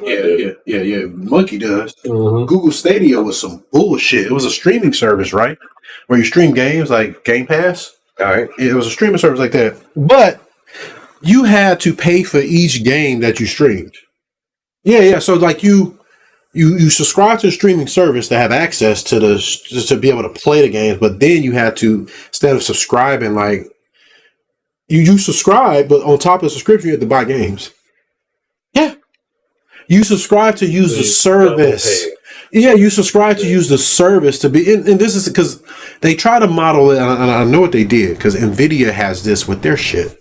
So NVIDIA, you can use their GeForce Now, but you can buy games through GeForce Now. You can buy them to own in your account, but you can use GeForce Now to use their hardware to stream it.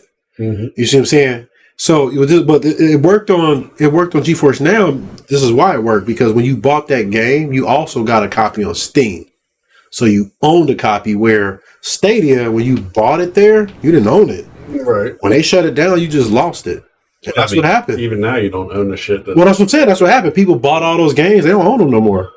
So that's what I'm saying. Like Google, man, they're trash when it comes to shit like that. But yeah, like it would have made more sense just to have it like Game Pass. You just like Netflix. People thought they were going to do it like that, but no, they try to do it like Nvidia. But like Nvidia, Netflix has games now too, don't they? I think so. I saw something about them adding it or something. But Nvidia's game stream, they make PC, they make video cards and shit, and so they have server rooms with all this shit. You're basically paying them to rent their video cards, and then you actually are buying the game to own in your account.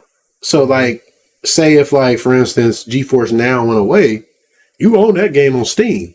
You have a license to play it somewhere else. Yeah, you just need to upgrade your PC to be able to play it. Yeah, or play on a PC that has it. Right. Versus Stadia, it's gone. It's gone. Yeah. That's what I'm saying. Like, yeah. So they did that, Goku. They did that shit. They just took it all out. Like, because it didn't sell. And what's funny enough, Jay Raymond was working with them. She was the person who was responsible for Assassin's Creed. They hired Jade Raymond. She's hot too, dude. Jade Raymond's fucking hot, dude.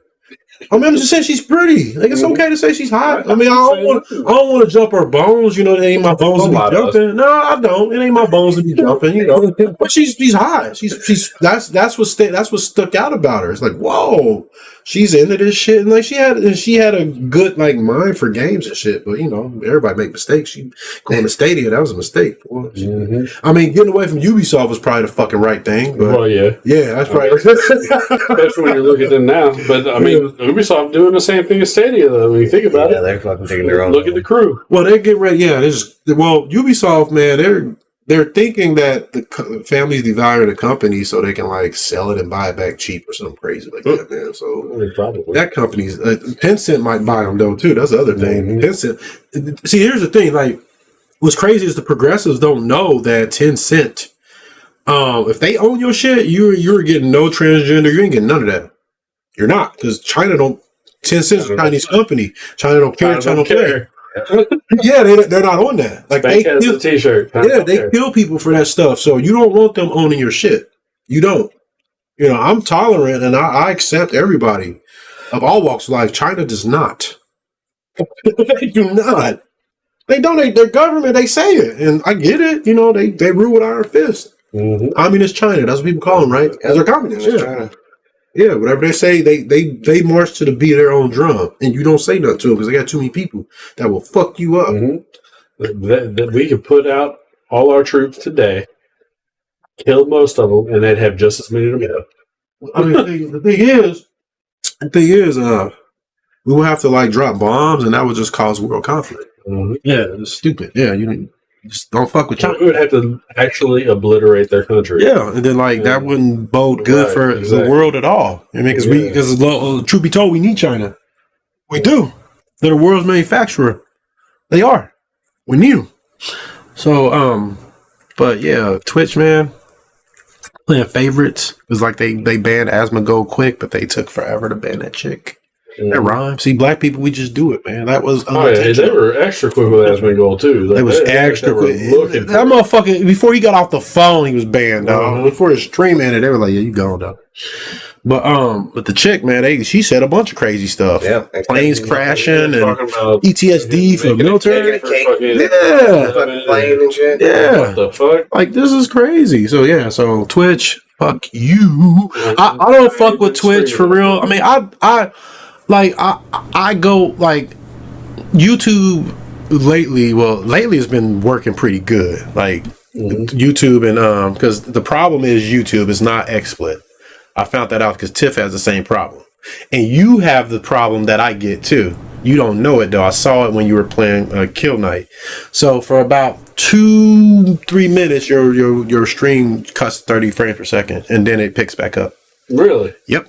Go watch that first Kill Night stream you did. Watch the whole thing. You'll see it. I was like, huh. So I know what causes it. It's our capture cards, but I don't know why it does that every so often. Like it'll do it maybe once per stream, maybe twice if you're lucky. But yeah, just for out of nowhere to just, you've seen it do it before, to just drop, and then like 3 minutes later it just picks right back up. It's not a big deal, you know. I've seen people stream like my dude Tactical Shogun. Man, his stream looked like shit. Well, it was like people just watching it. People don't care really. Right. They don't. Yeah, we just do.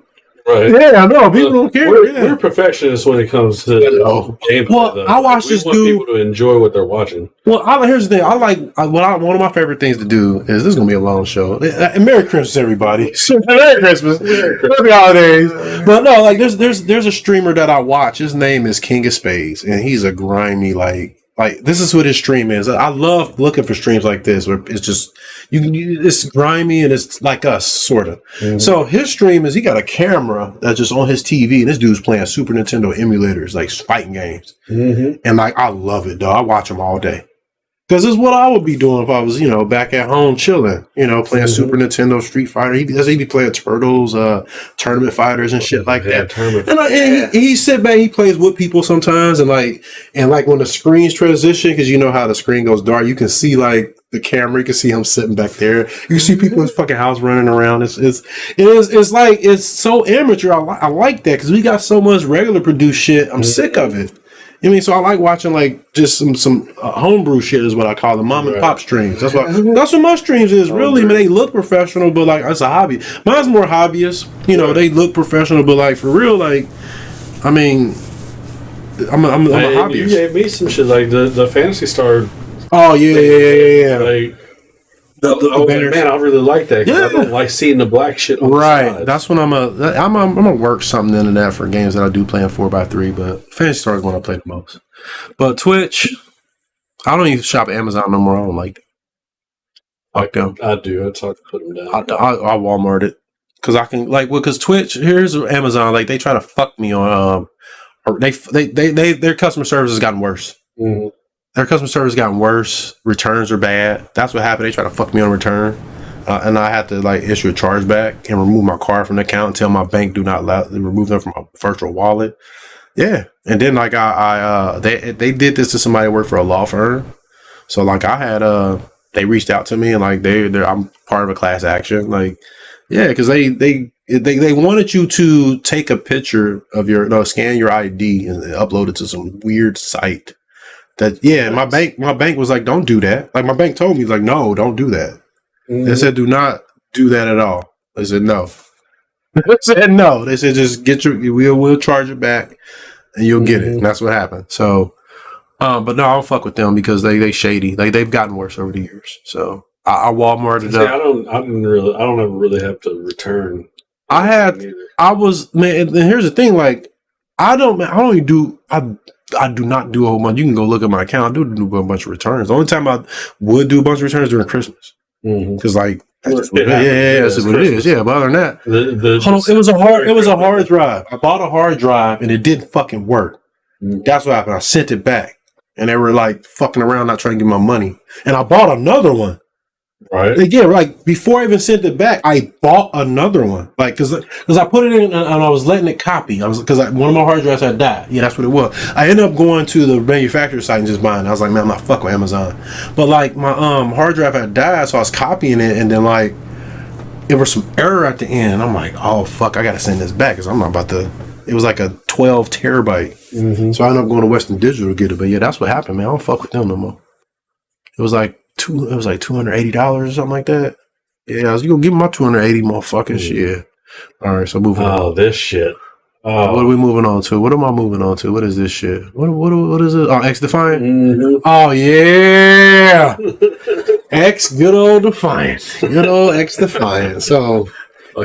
So this game, like it has so much potential, and they didn't I don't like everything I said they should have did. They just should have did it. And like sadly enough, like so XDefiant is Ubisoft's COD game. They're shutting it down. The COD killer. It was there, and it could have been. It could be. I'm gonna explain my issues with it, but I know since they're closing it, they did like the last season drop, and they just dropped all the content they had planned for it, and some of it's not even completed. Some of it's like placeholder art and stuff. Oh, really? Yeah, they had a lot of stuff planned. They just didn't do it fast enough. So they had characters planned from different Ubisoft games. Mm-hmm. Like I know they showed what character was it? It was an Assassin's Creed character in there. Like they but they just didn't do it fast enough. Like I'm like, man, I'm not spending no money on this game unless I get like Sam Fisher or Voss. And that was my thing. It's like it's an Ubisoft game that's supposed to have all these characters from different games. I don't recognize none of them. Yeah, I don't know. Guys. I was like, the one person I know should be in this game is Sam Fisher. Yeah. Dean Chavez from Rainbow Six. Yeah, like there's Ghost Recon characters that people know. Like man, there's Voss. There was Pagan Men. There was fucking there's characters from like just characters from and they also actually did have operators from Rainbow Six Siege, like because you can play with those operators now. They just dropped them in, but they had them. Like, you see what I'm saying? They didn't do that shit fast enough. Like they had all these thing. They should have made the original characters at least some characters from those. Well, from that faction, at least one. So you recognize that faction. Yeah, at least one. Yeah, because you walked in, that's who you was looking for. Yeah, I was looking for Sam immediately because Sam Fisher is one of my favorite characters. And it's like and here's the thing, and it turned me off. They didn't even you couldn't even buy the skin. That's what I'm saying. Like, it was crazy. It's like, how y'all expect to make some fucking money with this? And like, y'all ain't giving nothing. Making Sega decisions. Yeah, it was like they didn't give me any reason to buy that shit, dude. None. Like, none. You're spend money on it. I mean, you're making a game that's supposed to, like, what's the word I'm looking for? It's supposed to resonate with fans of all of your games. And you don't put any characters from any of those games in it to start? I know. That's dumb. Like, what I would at least did is put recognize. Like, this is what I would have did. Recognizable. I'm gonna put a very like. I'd have taken Lambert. Well, that's what I'm saying. Like, as far as they say, as far for the first echelon, I would have made Sam Fisher pay. You have to pay for the skin because he's popular. The game's free. Right. That's fair. But I would have put like Lambert as one of the kids. You would have recognized like, oh shit, he's from Splinter Cell. I would have did that with every faction. Put not the main character, but a character that's like relaxed. Right. Say for Grim would have been a that's what I'm saying. Yeah, put Grim in or something like that, or like for Far Cry, put Jason Brody, and then have Voss as payable. You see what I'm saying? People, your characters like they didn't do none of that, and this is a free game. You have to sell something. They had nothing in there I wanted to buy. If you ain't got there was nothing in there I wanted to buy. Right. Nothing, and then the gameplay wasn't good enough to keep me there. Because wasn't the one first echelon agent supposed to be Sarah though? Say what? Sarah, Sam's daughter, Sarah. Yeah, she's part of them too. But they had none of those. None. Yeah, none. I didn't recognize none of these fucking nobodies. That's like when they first put fucking co-op or whatever into Chaos Theory, and you had these unnamed fucking characters that weren't Sam. That's weird. Like, yeah, that's weird. Yeah, like, so why would you do that? They were just random Splinter Cells, but like. You can still have fun with that. Yeah, you gotta at least have Sam in there some kind of way. At least it was a part of a game with the character that you knew. But this game was supposed to be like the Smash Brothers of first-person shooters for Ubisoft. This was it, man. It was, man. Like, and then I had issues with the controls. Like that was the worst part. That's what I was going to get to. Like trying to crack and hit something in this game was even with keyboard and mouse was in fucking possible. It's like, why can't I hit nothing? Like, I thought it was bad in Call of Duty. Here's the thing, man. Like Call of Duty, like actually shooting wise, like Call of Duty's engine, like it works, but there's shit behind. Like there's more to it. That's why I don't play it no more. I talked to some people. Like there's shit going behind the screens that changes the trajectory of your rounds, and if they hit, if they do damage, it's a bunch of shit. And that is a business. That's not a game anymore. Right. I do not play it. I've not played it. The only way they can get me to play that if it's free, like the multiplayer. And the only reason I'm gonna fuck with maybe I don't even know if I want to waste time on it is because it's on Game Pass. It's Black Ops 6. I don't even know, but I only play it with Dave. I'm playing zombies. This game, XDefiant, like something like hit registration is really bad. Tracking is bad. It's like you couldn't. It's like I can't. Why can't I stay on them? Like in any other, not even Doom Eternal. Fucking Titanfall, like any other shooter I play keyboard, I have no problem tracking enemies. None of those games, none of these PC shooters. This game is like why is my bullets they're hitting, they're not doing damage. It's like it felt janky. Yeah, it was janky, and that's because they used that shitty Snowdrop engine that they used for the Division.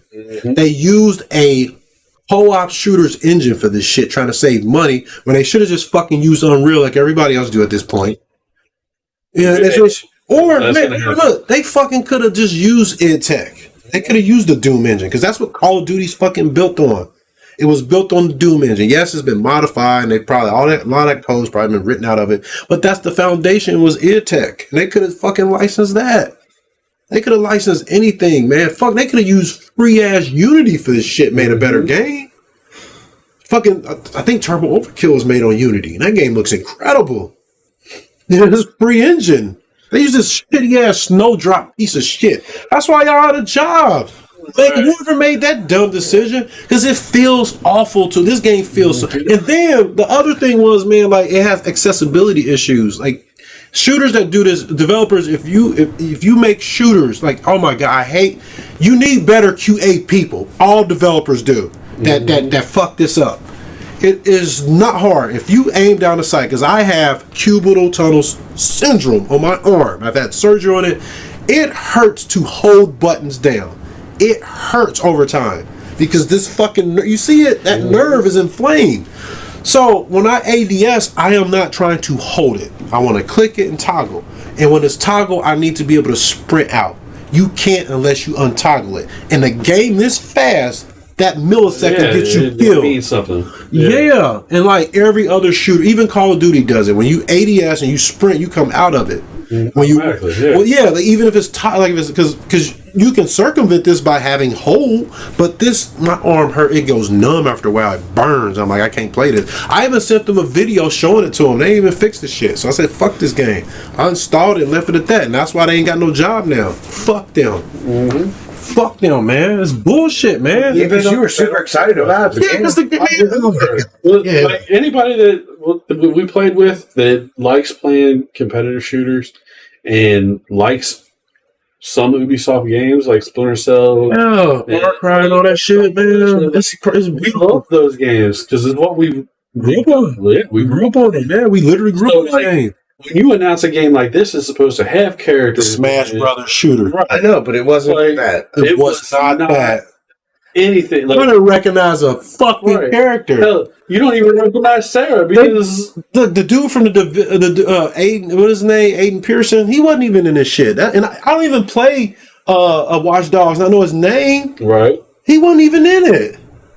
He should have been one of the people on there. That's what I'm saying. Like a skin or something. Like, none of those characters. It's like we have this idea. We'll make Smash Brothers, but we're not going to have Mario in it. That's exactly what they did. Yeah, we're not going to have Mario. We're not going to fucking use Link. We're not going to fucking use Kirby. This is who we're going to use. We're going to make up some. We're going to use Goomba. We're going to use the Goombas movie. We're going to use Birdo. The fucking. We're going to put Mario-like characters in from the movie with flamethrowers and jump shoes. Like, that's what they did. They did that. They made Smash Brothers without Smash Brothers. Right. They made they deserved Mario movie. I don't care, man. Like, look, I don't want nobody to go out of business. I don't either. I don't want people to lose their job. But honestly, I love Ubisoft for what they've done in the past. Yeah, like, I love Ubisoft games. Yeah. They aren't that Ubisoft. No, man, they're not, man. They aren't. They're not. It's just like, Bungie isn't Bungie. Did you see that thing for Marty O'Donnell? I watched it. I watched it this morning. Did you? Did you see the album? Yeah, I watched it. He tweeted about it. He said, "Don't buy this. Don't buy this." Because he's not. So let me tell y'all what happened. Marty O'Donnell is like the original composer of the Halo trilogy and Reach. He did Reach too. Yeah. So they Microsoft was putting out remastering the first three soundtracks for Halo 1, 2, and 3.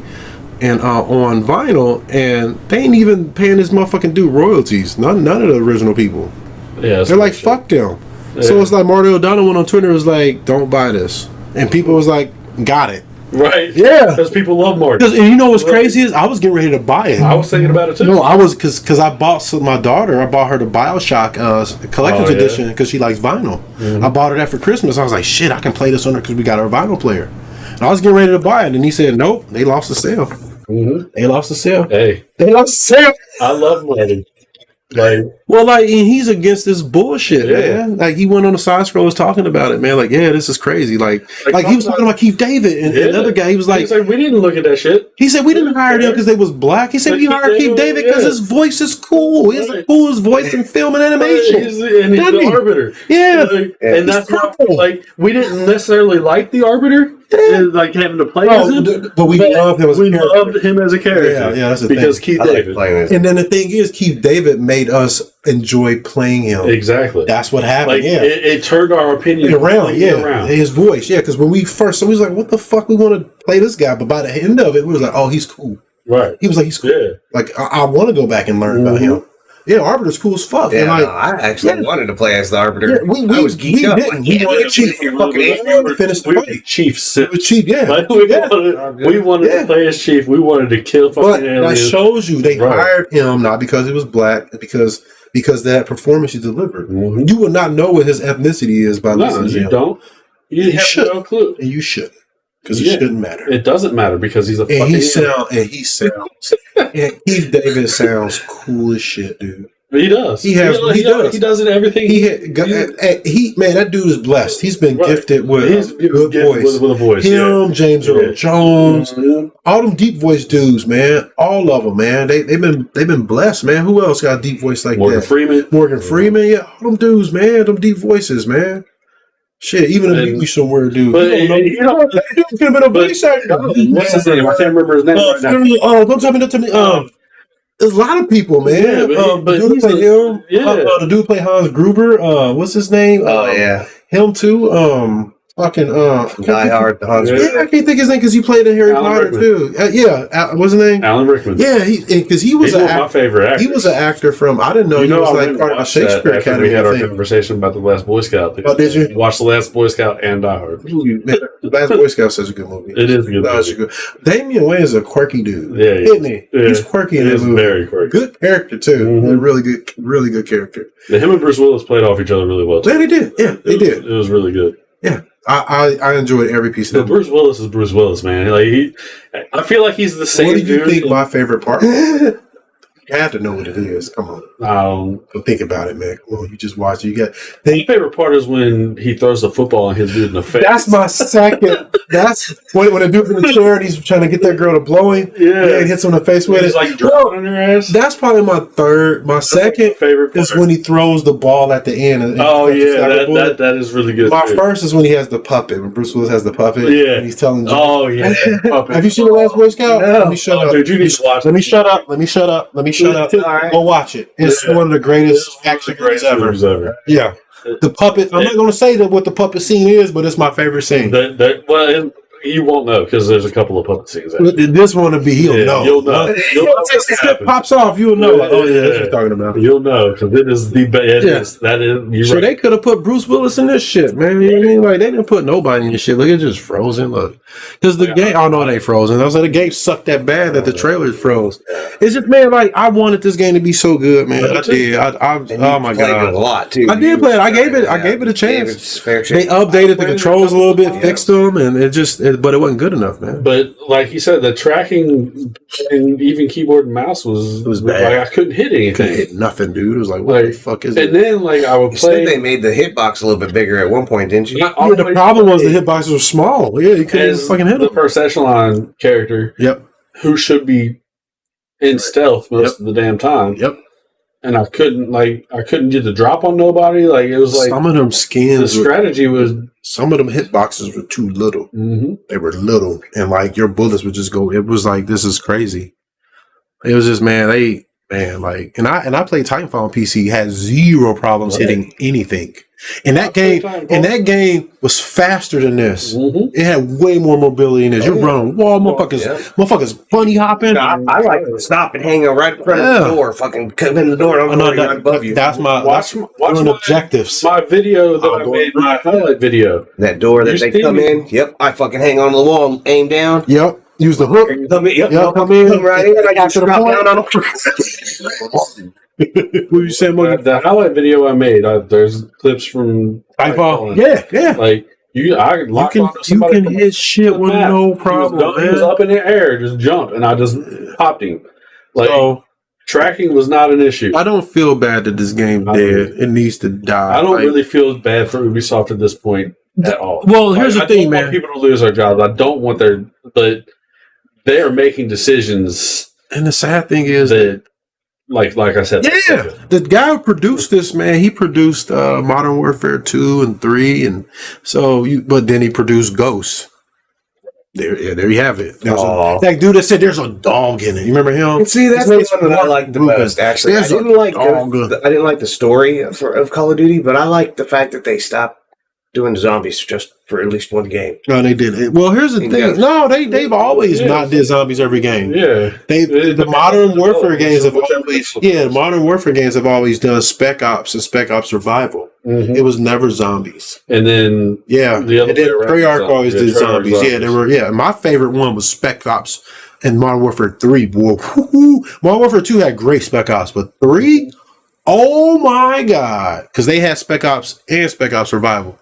That shit was crazy. Like basically, you're in a map, and I mean, regular Spec Ops, they gave you you had an objective, and you had to play it with a person, and y'all did it parallel with each other. You had to work together to complete the mission.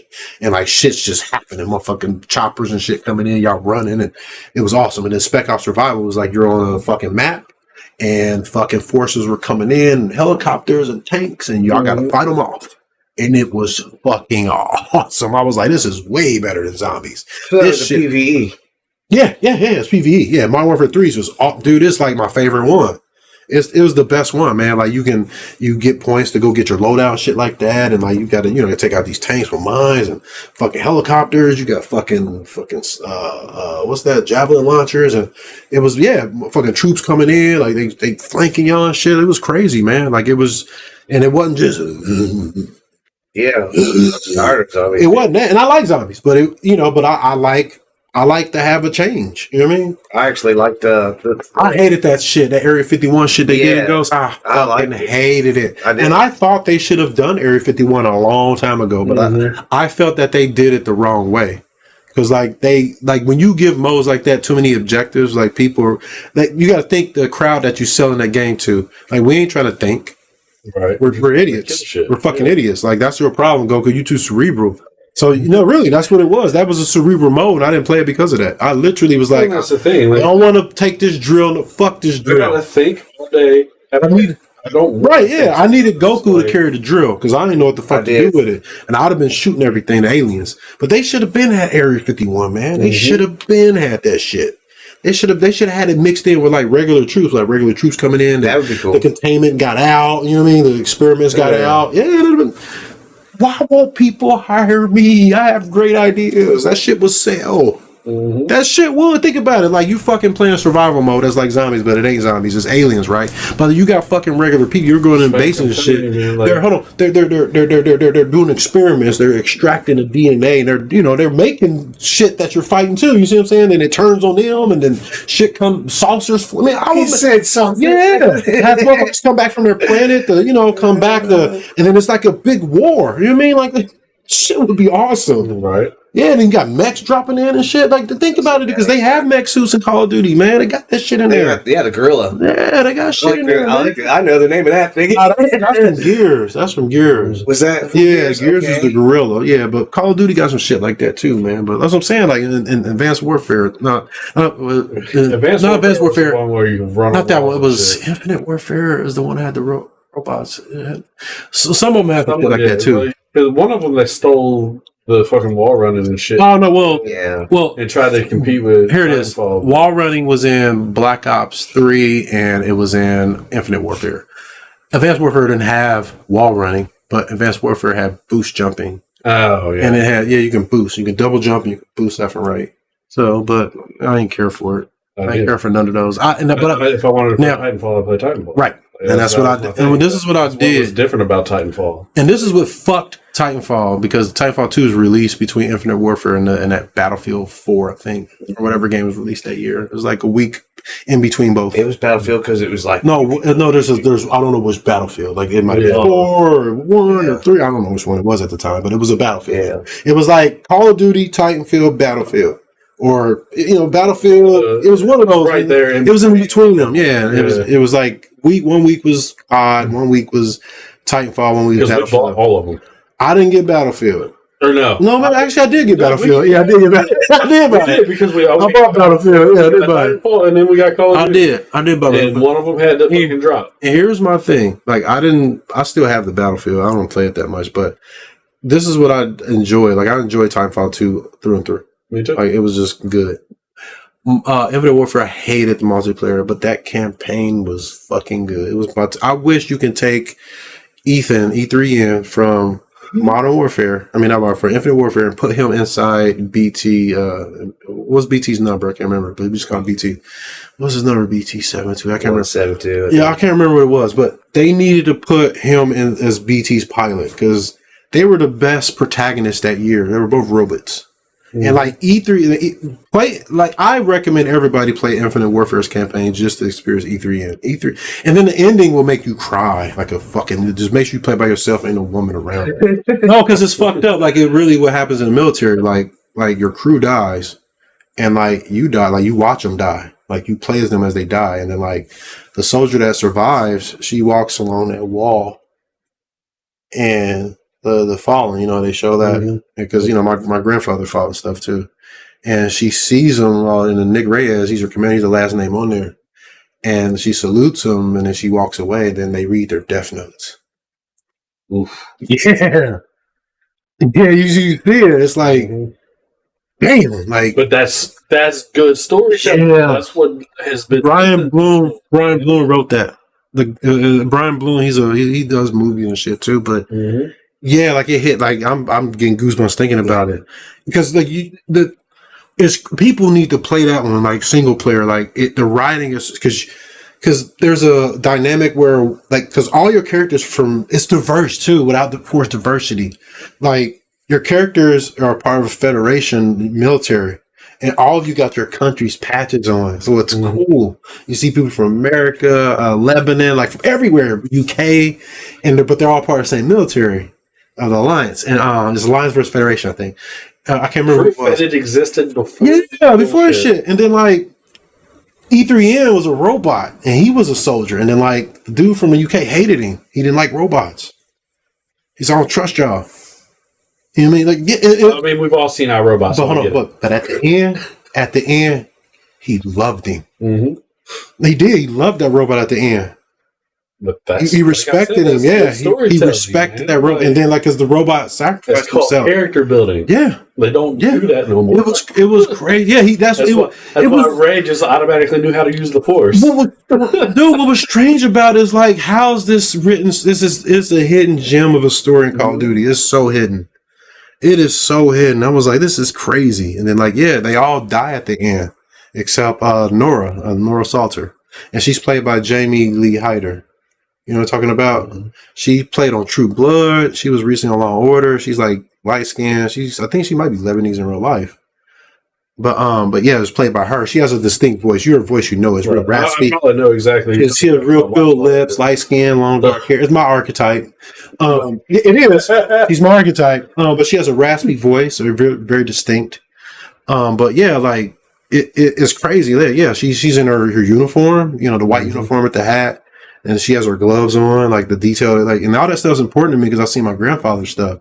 Like all that shit was very authentic, and like that's what I'm saying, hit home because you see that in real life. Right. You see those walls, you see them soldiers, right? And like she speaks to you on a different level. She touched it. That's why I like the end of Halo 3 when they had the memorial. Yeah, that's what it speaks to you. Yeah, it's like, oh, I understand. I understand. Yeah, like it's not really of this world, but it is at the same time, right? Because we've experienced that, like, one way or another. Like I said, my grandfather, he had a Purple Heart in the military. You know what I mean, like, and I have family that's been in the military that's died, and not in action, but you know they went on. But yeah, for people who've lost in combat, man, that's rough for them. And like, and when she did that, I was like, damn. And then like when they read those letters, man, even the robot had one. Oh shit! Yeah. Yeah, even he had one, man. It's fucked up, dude. It's like, damn. But yeah, this game I'm glad is fucking going. That flamethrower. I really wish it had been better. I do, man. That flamethrower that burner used. Because honestly, like it would have been nice to have a little bit of side dialogue from Sam. Because that's the thing. The characters had dialogue, right? But I turned it off because it was annoying, right? Yeah, it was so annoying. The banter between Sam and Sarah. Would have been fun. Man, it's a thing. Like it's just like, why didn't you think about that? You're going to make me sad, man. I know. So I keep doing that today. I don't even farewell this game. Fuck this game. That's how I feel about it. Ubisoft is fucked up with not doing Splinter Cell any fun. They got more issues going on. No, they do. They got bigger issues than just Splinter Cell. Right. Yeah. So fighting games, man. I'm gonna talk about fighting games because like this is what I really wanted to talk about because like Virtua Fighter 6 got announced. In my mind, I'm like, I'm not buying it because I know they're gonna sell characters. I know, and it looks awesome. Like it does. It just looks awesome. Yeah. Virtua Fighter 6 looks incredible, but it's like I already know. Like I'm not. And here's the thing: I saw the fighting game community get hyped. That pisses me off. Right. And it does because there's like why you know that you're gonna get fucked over on monetization. You know it. And you're getting excited for this shit, man. You getting excited to get fucked in the ass? What was it like? Yeah, like let that sink in, man. Like we used to get this for free. You were getting it for no lube. We used to get this barbed wire wrapped around that shit. Like, what the fuck are you doing? You used to get characters just by playing the game. Yep, by playing the game. Like I understand. Here's the thing. Like Virtua Fighter 5, the original and the original vanilla Virtua Fighter 5 was such a good business model because they did sell extra shit, but it was all like cosmetic items. And then I know Final Showdown did that too, but it didn't have oh, that looks so good. It didn't have and that's not Sarah. That's normally Sarah Bryan. That's not her. That's like, I think that's Sarah's clone. They actually cloned her like they're supposed to, because that's what Darrell was, the silver chick. Supposed to be cloned to Sarah. She was brainwashed. That was the story of Virtua Fighter. That she was brainwashed. That's what Jackie's looking for. And she's supposed to get turned to the ultimate weapon. Yeah, that's what happened. So, but that sounds familiar. DOA. DOA, yeah. DOA borrowed heavily from, they borrowed from Virtua Fighter, like even the 3-button setup. You know, punch, kick, guard. So, but yeah, man, fucking like Listerine bitch. They're going, she did look like, I got that color in there too. And if she tastes anything Listerine, boy, I do not want to lick on that coochie, dog. Burn, boy. You better not have no abrasions in your mouth at all, boy. But at least she'll clean all the bacteria. You know she ain't got no disease, boy. Yeah. She clean, she antiseptic. But yeah, man, like we know, like, and the thing is, like, I know here's the other thing, man, like, I don't even like buying older games that are getting re-released with everything, because here's the other problem you run into. Like, they release them on online play, but like no cross-play. So that game dies quick and you have a dead online game.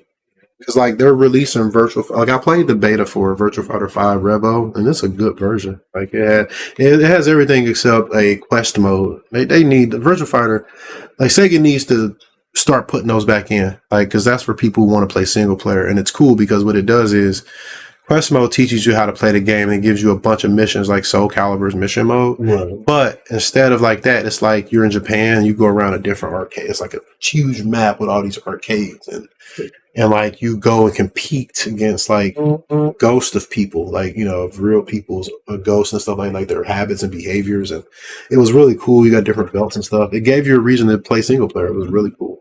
That is cool. And that's what I used to like about the Mortal Kombat with the crypt. Right, yeah.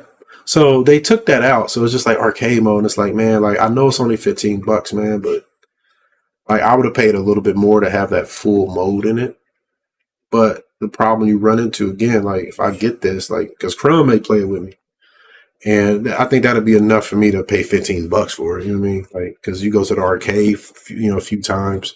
You know, you use up them quarters. Yeah, that's what I'm saying. Yeah, you're gonna use about 15. Yeah, you go 2 times. You know, even one time you burnt up $15 worth of quarters. So, I may get it, but like what they recommend is going on Discord.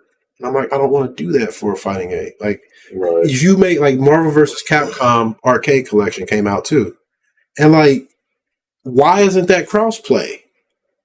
Right. Yeah, it should be cross. All your fighting games should be. Yeah, everything, especially a fighting game, because they're niche. You need a big community. So, and they're like, again, man, and some people, well, a lot of people actually agree with me on that point, because I had made a discussion about it on Steam. I was like, man, this game will be dead in 2 weeks. Because, like, there's no cross-play. Like, what's going to happen is you're going to have your hardcore people in here already, and then nobody's going to want to play against them, so they're going to be there by themselves, mad. Nobody play with it, yeah.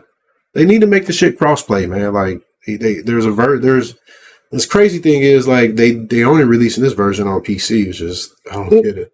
And because there's a version of it on PS4 called Virtua Fighter 5 Ultimate Showdown. And this version is a little bit different. Man, it's weird. Like, this version is a little bit different. The Virtua Fighter 5 Revo, that's what it's called. It's got some balance changes and stuff. They need to just update the PS4/PS5 one. And then there's a version they won't release these games on Xbox, but there is a 360 version of Virtua Fighter 5 Final Showdown that is backwards compatible. And like, it's all fractured. You see what I'm saying? It's like your community is split.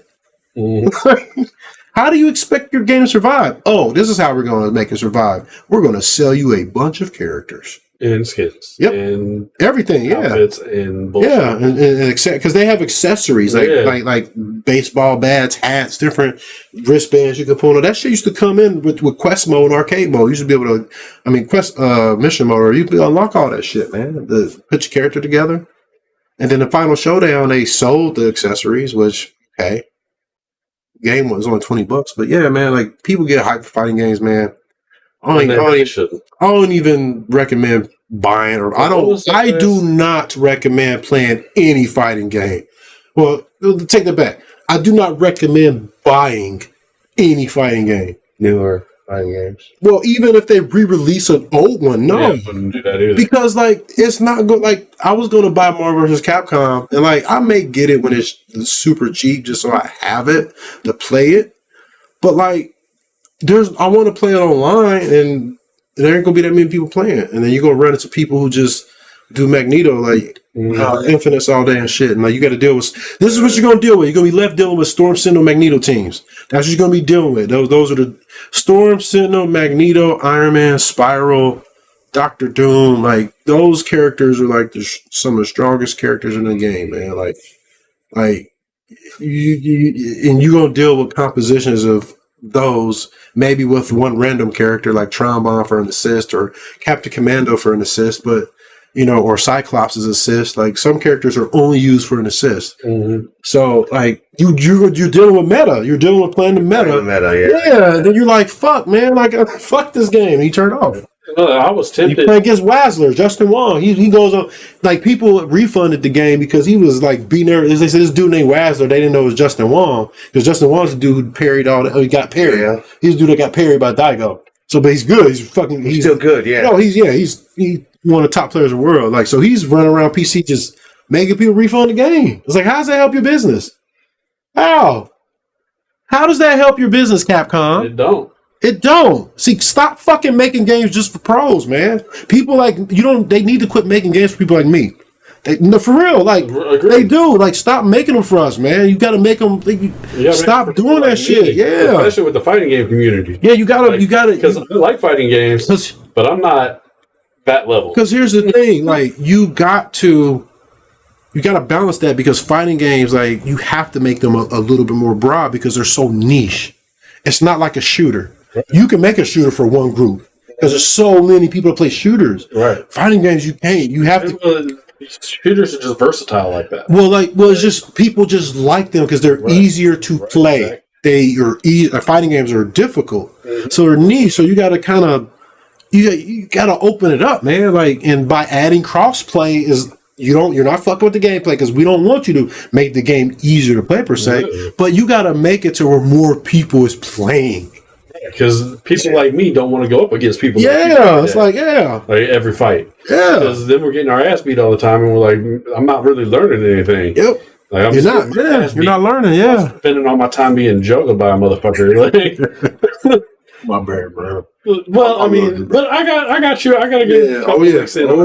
Not a good couple.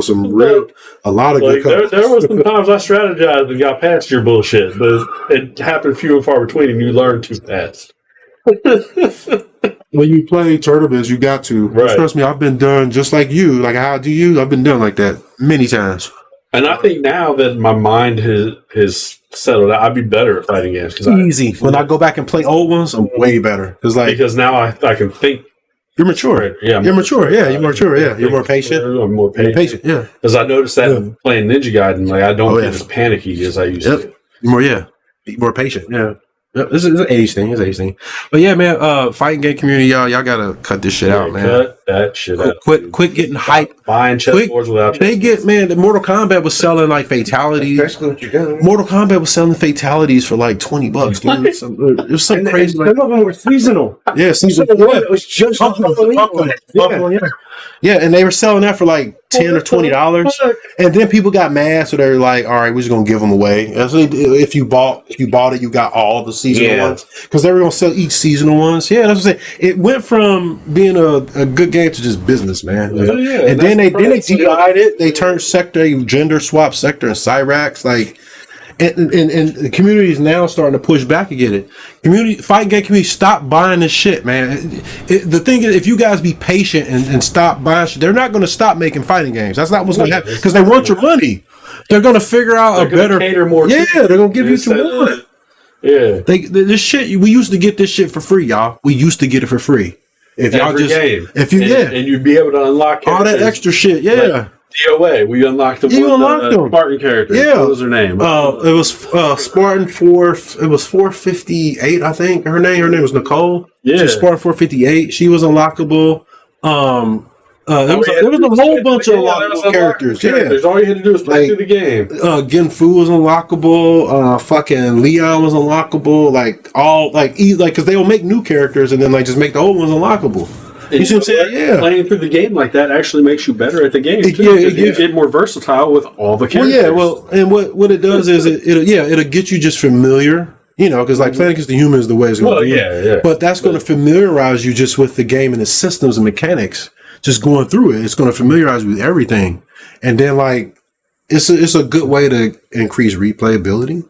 Right. And man, it's just we used to get that shit. They don't focus on that shit. We used to get that. We used to get that extra shit for free.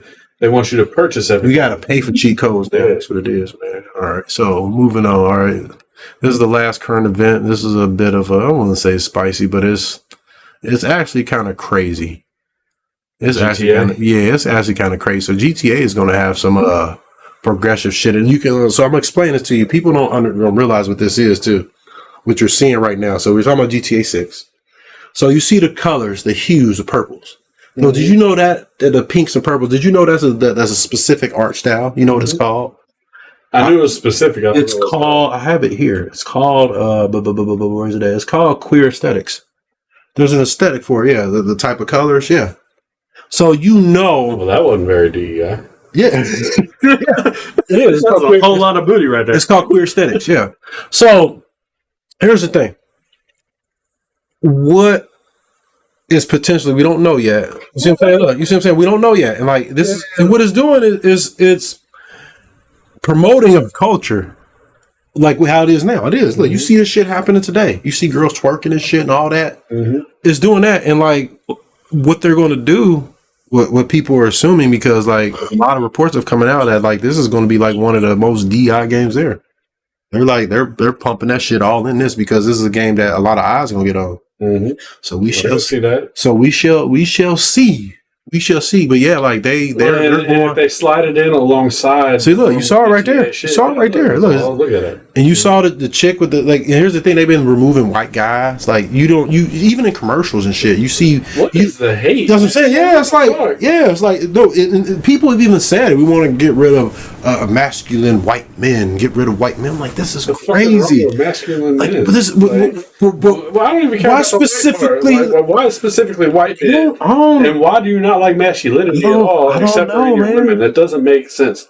Yeah, I know they want them in girls. My thing is look at the DI fat girl right there. I'm looking at it like this, man. Look, women, first of all, women like pretty things. They do. Women like pretty. Even women like sexualized things in games like this. Women like this. And the other thing is, what I've been seeing is what you said, Monkey. They're making women very masculine. And in my mind, how I look at it, it seems that men, a lot of men that what's wrong? Misogyny. Okay. In my mind, it's the most sincerest form of misogyny, most aggressive form of misogyny when you make a woman like that. Because as a man, you're telling a woman that you can be a woman better than her. That's what it communicates to a lot of people. This whole agenda movement, men wanting to be in women's spaces and men wanting to be in women's sports. And it's if that's not misogyny, I don't know what is. You're telling a woman you can do it better than her. And they're pushing that through this game. They push it through a lot of games. They push it through our media. Like you said, you see a bunch of black dudes with white girls on covers now. You do. You see it. You see all the forced DI. You see it everywhere. And we talked about it earlier, man. Like, the shit existed before. Believe what you want to believe. Stop trying to shove it down people's throats. It existed before. Yeah, it did. It existed before. We didn't need this. We didn't. We didn't was need already this. there. Yeah, we didn't need this. And then it didn't even need to be mentioned. And then my thing is, like, even if they, like, say if they do, this is for Grand Theft Auto, this is what I would like them to do. Say if they are going to put some of that stuff in there, put it all in though. Mm-hmm. Like Baldur's Gate.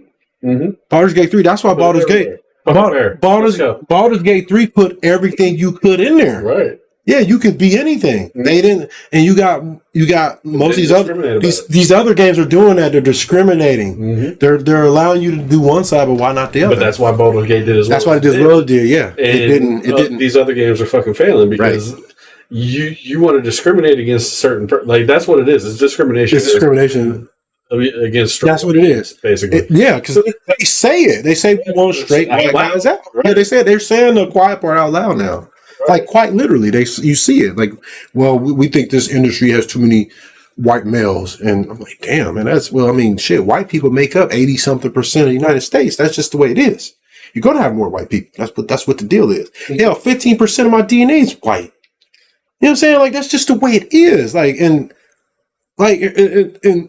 people always talk about fair. Life ain't fair. It's not. It's never going to be. That's just the way the ball bounces. It ain't never been fair. It ain't fair for them fucking North Koreans, is it? No. It ain't fair for fucking them. Yeah, they go. Much rather be here than there. Yeah. Would you want to be born there? Hell no. Yeah, like we live in the promised land, believe it or not. Like I do believe we're the greatest country, man. Because like me and you can sit have a conversation. I can go bang white chicks with no problem. I have. I mean, I know. Yeah, you've watched it.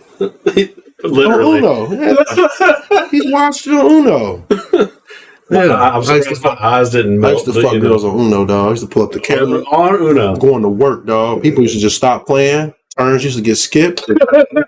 We walk away from the camera like, damn it, Spank. Damn, he had a big screen TV. I did. I had one of the big Mitsubishi screens. He was quiet. He said he got quiet. I was over there. He's watching porn. That's why. Shit. I walked away and took a piss, and everybody else was sitting in the living room watching it. I was just like, yeah. Space fucking her like, yeah. That's what I'm saying. That's what we live in the greatest country. What can you do that in North Korea? Hell no. Hell no. They do you like that. Mm-hmm. Their government will. They face fuck you. Yeah. They do. What country can you fuck girls on Uno, man? Come on. I mean, I'm pretty sure you did break some type of law there. I don't know what it is, but I'm sure there was something. No, you're not. No. They give you the warning that online interactions aren't rated. Yeah, that's true. Yeah, they do. Every online game does that because you can't control people do. See, boom, got me covered. They're not ready. Dude, I saw some people doing cocaine playing Uno before. It was like a big table of it. They were just. Oh, it was great. Uno was great, dog. It was great. You saw some crazy shit on there. We ain't played Uno since. Yeah, man. No, I played some before. Well, I said some. We. Oh, we. Okay, I got you. But I wonder though if GTA would do that if they would just go the route where like just do it all. Well, I mean, if I'm for that. Right, I'm fine. I'm okay with that because then you're including everybody. Include everybody, and that's what it's supposed to be about. Because they say, well, we want to be inclusive, but it's not. You're not. It's not. Yeah. You're absolutely not. You're not. You are cutting some people out. Like you can't be inclusive and want inclusivity and cut people out. That's not inclusive. You're right. That's not how it fucking works. That's not how it works. It is definitely not. That is counterintuitive to what you're saying. It definitely is. So. But shit, we're gonna take a break real quick, and we're gonna bring it back and wrap this up. We're going to play some Alien vs. Predator. That'll be the main event. And then we're going to wrap it up, y'all. So, all right, let's go. It's the time to hunt. Hit start. And you buy in. All right. I want this dude at the bottom. Push. Let me get that dude down there. Yeah. See, and here's the thing is about this game's awesome. Like, the sad thing is it's only available on emulation and arcade. And there's a Capcom arcade stick that had the ROM in it, but it's like $1 million. But the buttons is A is like your little fire button, B is attack, and C is your jump. Yeah, so there you go. And this game, I got like special moves. You push down, up, attack, shit like that. It's got it's built a lot like Final Fight LNS, where they have like the down up special move. This is one of like the first beat 'em up to really do that. That cow-like versus dinosaurs, but it's sad that it's due to licensing, man. They don't even re-release this shit. Did y'all know that?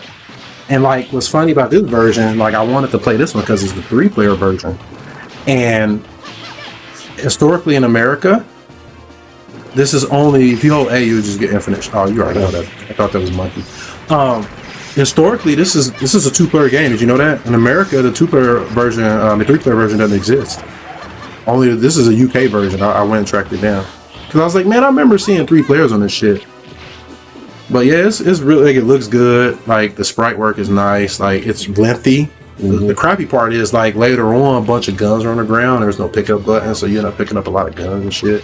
And it fucks up the combat. But man, the game is awesome, man. It's a really good game. Like, the dude, Dave, CEO of the Jutsu Squad, he can 1 credit clear this. Really? Oh, yeah. It's like, it's one of the most popular beat 'em ups, man. It's sad that we don't get it. But yeah, you can play it on emulation through main. That's the only way you really want to play it. Your sword. Yeah, that's what I'm saying. Like, it's cool. You can lose your weapon. Like, it's got great combat, man. It's like one of my favorite like vanilla beat 'em ups. I don't understand why I don't play it more, man. It's a good game. I played it. Would you ever? I know. I don't understand why I don't play it more, because I really like it. Like, it's like push forward and see Goku. I know. Yeah, you fly across the screen and shit. Yeah, man. You can push down and see to smash on them. That is an Ayane move. Yeah, I told you she's Ayane, dude.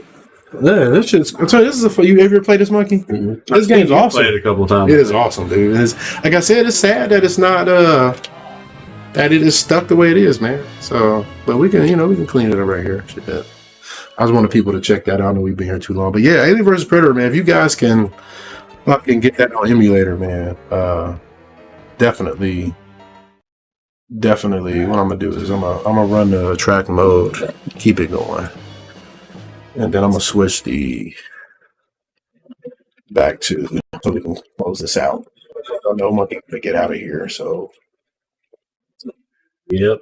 All right. So where's my XSplit? There we go. I love hanging out, but Nah, I feel it, man. Feel it. So yeah. So I want to thank everybody. I know it was a long show. It's a holiday show. We had a lot to talk about.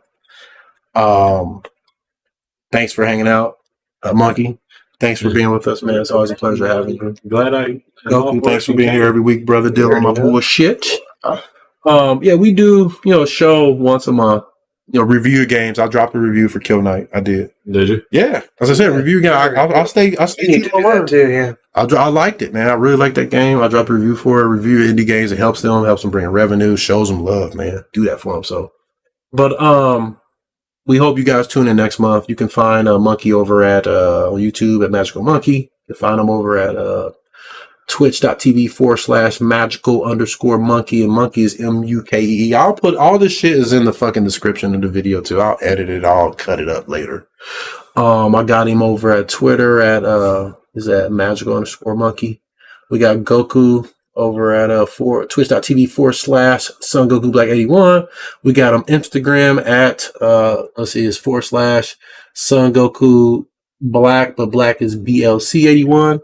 And then we got him over on TikTok. Man, he on TikTok. You all over the fucking world, man. We got him at Son Goku Black BLC. We got him over on Facebook at Son Goku Black BLC 81. That's where you can find him. You can find Kev the Galaxybender over at Kev Galaxybender on Twitter, baby. Find me on Twitch, because sometimes I might go over there. I don't know. But it's Kev_the_Galaxybender. Again, we do show once a month, guys. Thanks for tuning in, checking us out. Usually the last Saturday.